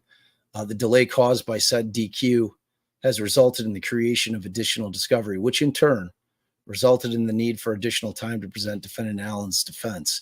And 17, it is for these reasons the defense requests a pretrial hearing to discuss scheduling issues associated with the trial, secure the appropriate amount of trial time for defendant Allen to present a full and comprehensive defense, and to address any other pretrial matters that may be necessary to ensure a just and speedy disposition of this cause. I love this motion because it's creating a record. And, if she's going to deny them time and these guys end up getting shut down at trial from presenting a defense, there's a record. There's a record that they addressed it with her, because her email was clear. Nobody said anything to me. We're 2 weeks out. No one said anything about the length of trial not being long enough. And now we're 2 weeks out, So, they're making the record. They're making the record. I'm just hard pressed to believe that Judge Gull, in good conscience, would cut off the legs of the defense in terms of presenting a defense. It's like it's begging upon a conviction for a retrial. It's just begging it. So that's that. All right. And then there was one last filing today. And his motion for leave of court to subpoena third-party records. Now comes now the state of Indiana by NickMcCleland, prosecuting attorney. And he moves this court for an order for Via Path Technologies. Attention, this nice gal from Falls Church, Virginia, to produce Carroll County to the Carroll County Prosecutor's Office any and all phone calls made by inmate Richard Allen while he was housed at Westville Correctional Facility and Wabash Correctional Facility, both of which are part of the Indiana Department of Corrections. After Richard Allen's arrest in October 2022, he was transported to the IDOC for safekeeping pending trial. He has been housed in the IDOC since November 3rd of 2022. He began his stay in Westville Correction, and then now has been moved to Wabash Valley Correctional. During his incarceration, Richard Allen made several phone calls from the two facilities. During some of those phone calls, he made statements that the state intends to use at trial as evidence in the case. The phone calls are kept by a third party, Via Path Technologies. They are the keeper of the records for the phone calls made by the inmates housed in the Indiana Department of Corrections. Based on the information, the state has filed a motion for leave to obtain these records. The state is requesting the phone calls made by Rick Allen during his incarceration in the IDOC from November 3rd of 2022 until present, specified in the attached subpoena ducis tecum and or request for production of documents and records to a non-party. This request is made for the purposes of preparing for the trial in this matter. The state believes that the phone calls will be introduced into evidence. The state believes the phone calls made by Richard Allen are relevant and would assist the state in presenting its case at trial. This matter is set to begin on May 13th. Given the short time frame, the state of Indiana believes the trial rule of 34C2 applies, and that only 1 day of notice is required to the defense before the subpoena could be served. The state of Indiana has been in contact with the defense about the phone calls. The parties have had discussions about stipulating to the phone calls. However, to date, the state has not heard back from the defense as to whether they will stipulate or not. The state has notified the defense of the subpoena. Further, the state has notified the defense the state believes trial 34C2 applies, given the trial is to start in 13 days. The state is unaware if the defense consents or objects to this motion, but is notified of the same. So basically what this saying, like if you're sitting there thinking that they haven't heard the calls, they have. What this is getting at is the state being able to lay the proper foundation in order to get them in. So that means that they would have to get they'd have to get all the records along with the original recordings, and then they'll have to have this gal from Via Path Technologies or someone in a similar situation at that particular company come in and testify in order to get them into evidence by laying proper foundation and authenticating them. So that's what this is all about. I don't know that I guess NickMcCleland was assuming that they were going to stipulate the one rule my dad told me getting into the practice of law. You don't stipulate the shit. You make them put on their entire case. Sometimes we didn't necessarily follow that all the time because, like, when you're talking about bank records and things like that, Bob definitely replied to motion eliminate. Wait, let me see. Defendants. Oh, geez. There's another filing. Oh, my God. Okay. Let me see. How many pages is it? Okay. All right. You guys want to wait while I get this over so I can pull it up? I'll read it. I don't care. You guys want to wait for a second? I just saw it. I mean, shit's hot off the presses. That's what's going on. Got a bunch of hot off the presses stuff going on today. It's like I said, I told y'all, flood of filing. This is all going to be coming in nonstop for the next 13 days up until trial. That's how these motions work. All right. And from both sides, we're going to be seeing them from both sides. All right. Let me see if the email came through. Got it. All right. Let's see if it popped in here.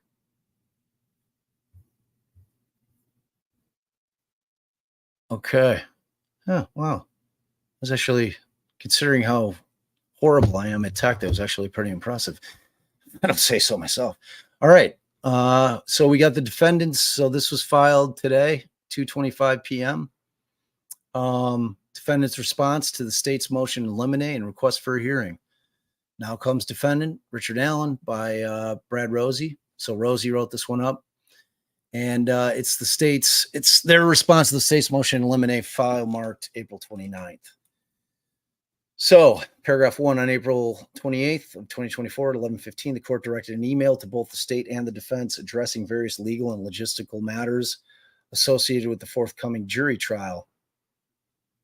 In the second to last paragraph of the email, the court, without any prompting by lawyers from either side, included the following statement, quote, "I'm quite familiar with the law regarding third-party perpetrators, and unless the defense can provide a nexus between any alleged third-party perps in the charged crimes, those allegations are unsupported and will be inadmissible." On April 29th, paragraph 2, at 12:09, the state, without hesitation, accepted the court's invitation to limit evidence regarding third-party perpetrators. Paragraph 7 of the state's motion to eliminate is proof of this fact. Paragraph 3, the court has established a pattern of summarily denying pretrial evidentiary motions filed by the defense throughout this case. It's a true story. The motions have been denied despite the defense supporting many of its motions with evidentiary support in the form of video interviews, audio interviews, crime scene photos, affidavits of witnesses, and various other forms of corroborating documentation. In contrast, the state's motion in limine contains no supporting documentation or other information justifying any limitations on the defendant's ability to present evidence regarding third-party perpetrators. Brad's making a record here. Let's see, where's that footnote? Where's footnote 1? I missed it. Footnote 1, see partially redacted email, which we just read, attached to the defendant's motion for a pretrial hearing. All right, paragraph 4, defendant Allen's defense team is quite familiar with the law regarding the admissibility. Snarky.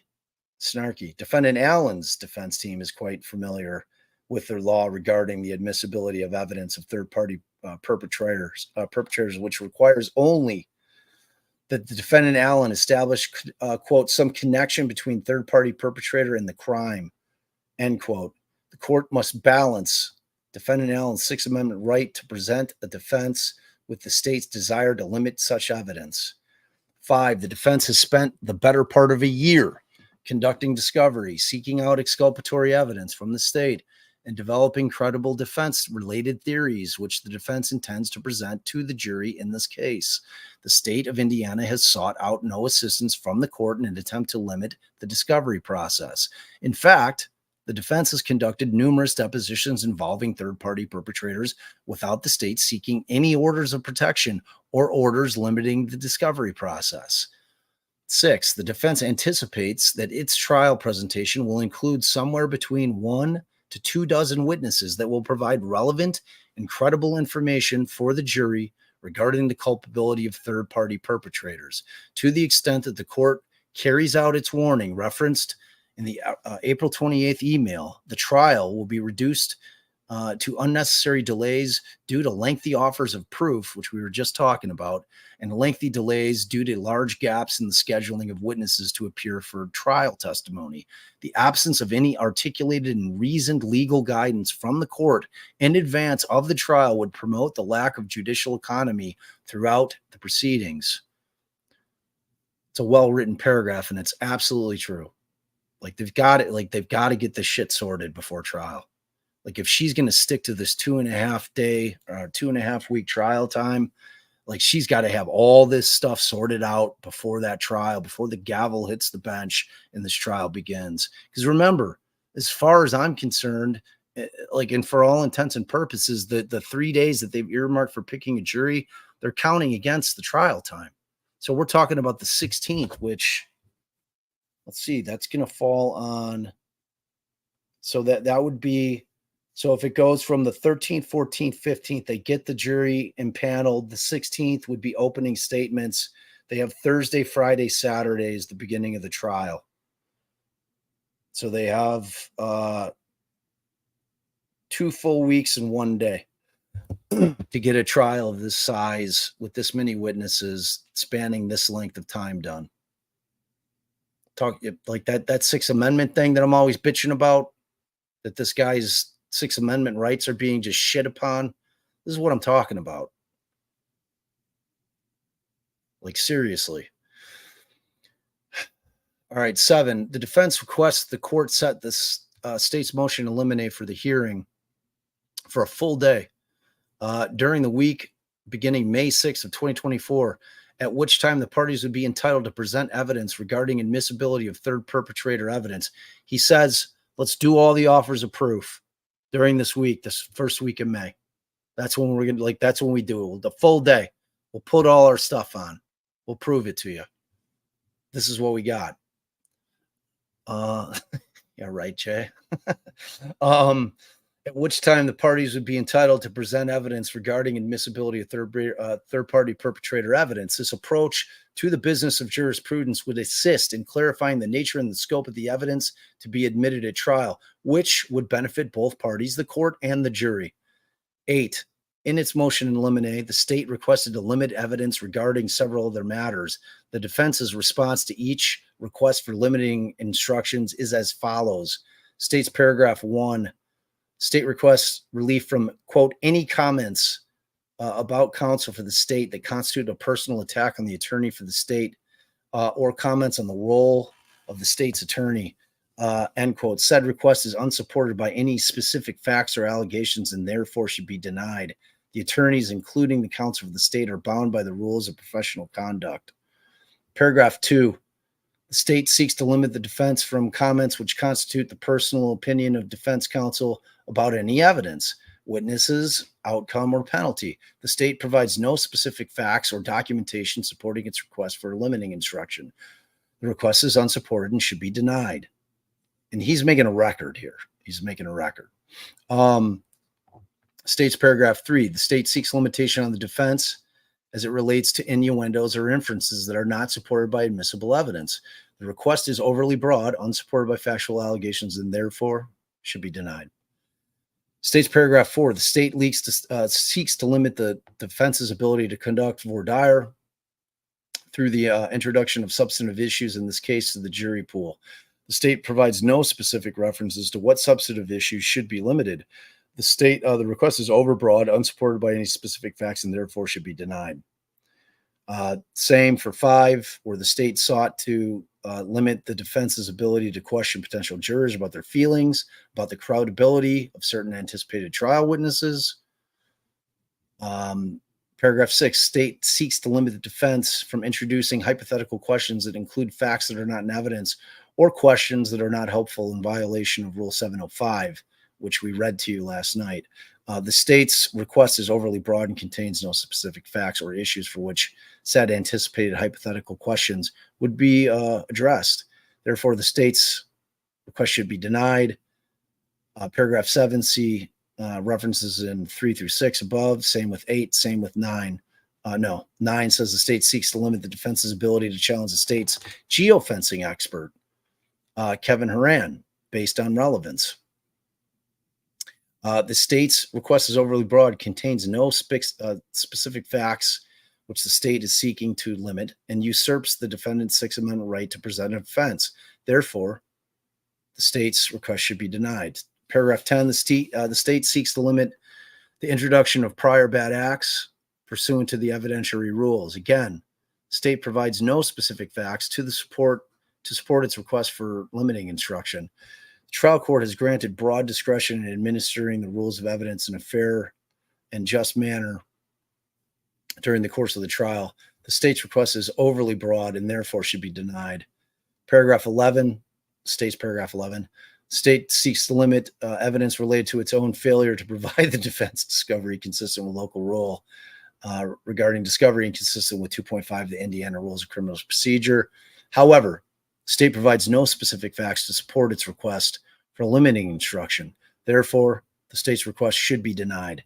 In state's paragraph 12, the state seeks to limit the defendant's ability to offer up PowerPoint presentations were created by the state and its investigative team over the course of the 6-year investigation in this case. The state's motion provides no documentation to support its request for limiting instruction.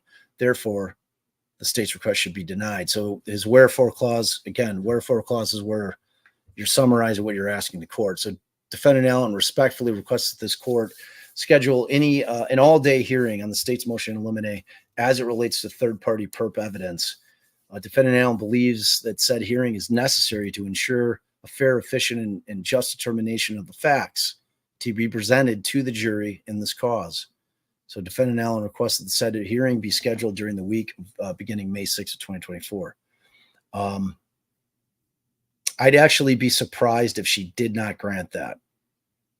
I really would. I think that would give her the opportunity to hear it. And if she's inclined to deny it, at least she's made a record of it. It's prior to the trial. It allows for at least the possibility that they can cram this thing in. So, I mean, he's made the record, and he's got what I feel is a very reasonable and smart request as far as trying to get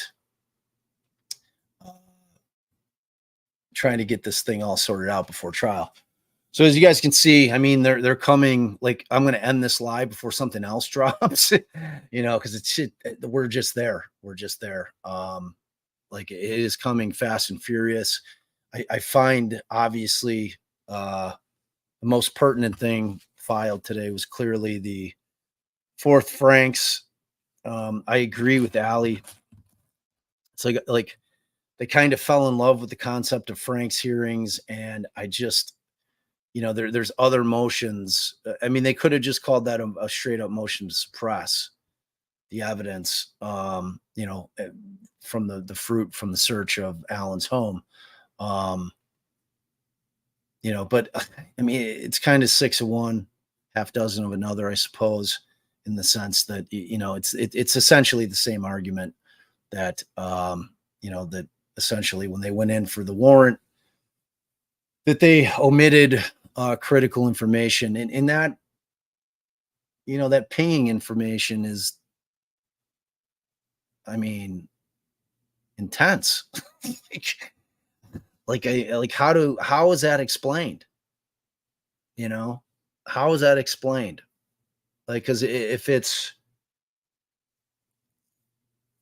one dude, if it's Rick Allen, and I mean, the phone clearly leaves. It appears to clearly leave the crime scene. And obviously we know it returns because of where it's discovered. We're talking about Libby's phone. So there's a lot going on. There is a lot going on. And like, I'm just going to restate my incredible discomfort that this thing is plowing towards trial. It just, man, it seems like there is a lot that needs to be done in 13 days. And I hope that both sides are able to get it done. I really do. I really, really do. Great crowd, 1418. First and foremost, thank you for all of you, whether you love me or you hate me, for being here. I appreciate it. And like I said, I mean, I stand by our content. We bring you just the facts. And we give you actual legal analysis from two people that practiced criminal defense law for 20 plus years. So, you know, there's that. You know, you can take it for what it's worth. I mean, obviously, because like, I don't want an echo chamber. I'm here for y'all on the other side of it. And I'm also here to tell you that, you know, everything that I've said regarding the Constitution and how this thing has progressed has been an abomination. And I stand by that. And, you know, don't take my word for it. You know, if Alan's convicted and if they put on a hell of a case, the state, and they prove it, you're going to be awfully pissed off, not at me, when this thing gets kicked back for a retrial. And I'll do everything in my power to not sit there saying, I told you so, but I'll be thinking it. You can bet your ass on that. So look, you guys are amazing. I appreciate you all. Please, please, please, if you have not subbed, think about it. Just click that little sub, share, hit the like button. Let's get it out into the world.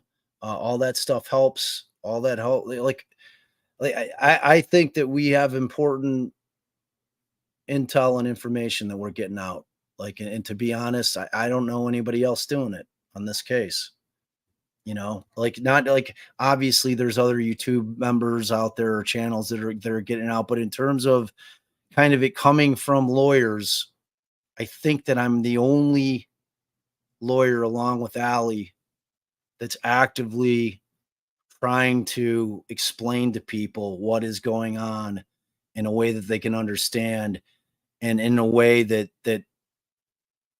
resonates with them, that they should care, that it matters. It's not just about one defendant. It's about all of our rights in this country. Like, seriously. Like look at the forest through the trees, people. You know, and it's like, look, I'm never going to stop doing what I do. That's facts. So, all right, y'all. Let me do some real quick thank yous. Laura Smart, you're amazing. Thank you so much for that incredible generosity. Like, and I mean that. That is above and beyond. Thank you so much. And I'm sure the 50 people that got memberships were thrilled. That's so incredibly generous. Thank you, Laura. Thank you, thank you, thank you. And you're an always giver, and I know that. Snaggle Mama, love it. Gifted 1 DD. Appreciate you. And I'm sure the person that got that. Oksana, look, you're awesome. Thank you so much for that incredible generosity. Beyond appalling, like a horror movie. I hope the jury sees through a thick veil of bullshit. I still hope and pray for justice, and pray for the girl's family and RA. Ditto. Same. Thank you for that. Professor Kate, member for 5 months. I thought it was dinging. According to John Pryor, it is dinging. It's a little tip of the cap to Daybell's lawyer. He calls phone pinging dinging, and lapidity. It's quite hilarious. Anita Daniel, $10 holla. I'm a French Quarter rat, and if you and Allie don't use this to order and all that jazz, which is my favorite po' boy at Verdi Mart, which is my favorite spot.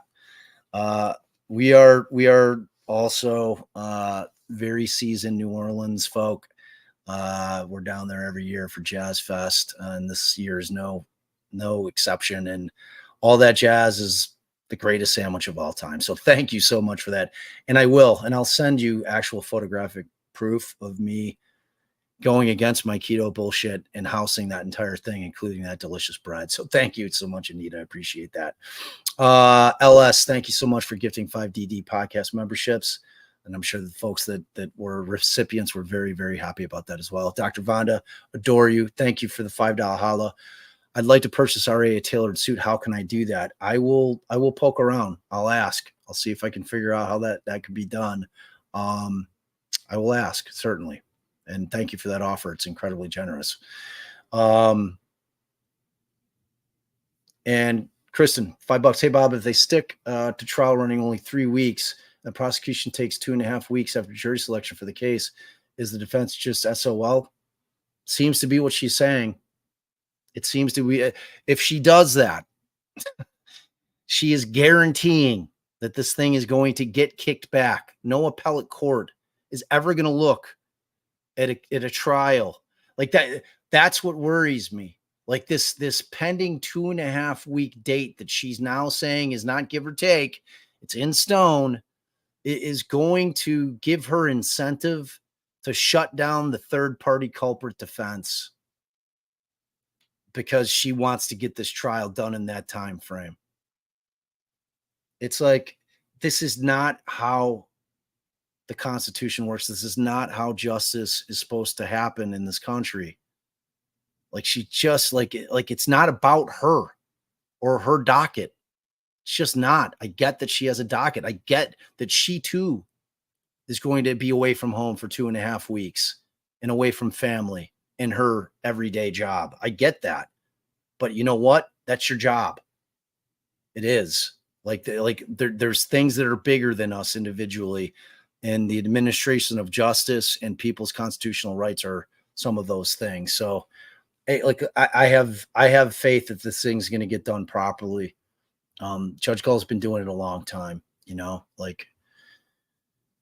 I just have to have faith that this thing's going to get done properly. So, all right, y'all, I'm gassed. It's been a long day. I've been up since 7:15 doing various things, including the Karen Reed trial, which if y'all are not watching that, I'm streaming it with my brother, the Shaming of Jay. We're alternating channels. It's a great trial. It's a great trial. Very similar in a lot of ways, in the sense that both cases, the defense brought their theories of defense full out to the public. Frankly, the only 2 times I've seen it in recent memory, maybe ever, like the full theories. And both, I've talked about this, and I felt so vindicated when Yannetti was making his motion in court the other day, because it was like it was almost as if he was listening to my lives. So, all right, y'all, thank you so much for being here. Thank you. Thank you, Remy, for becoming a new member. Oh, family hug. We love you guys because, as you know, without you guys, I'm just an old man and a hot chick who really knows a lot about the law, talking about old and new cases. Talking to you next time.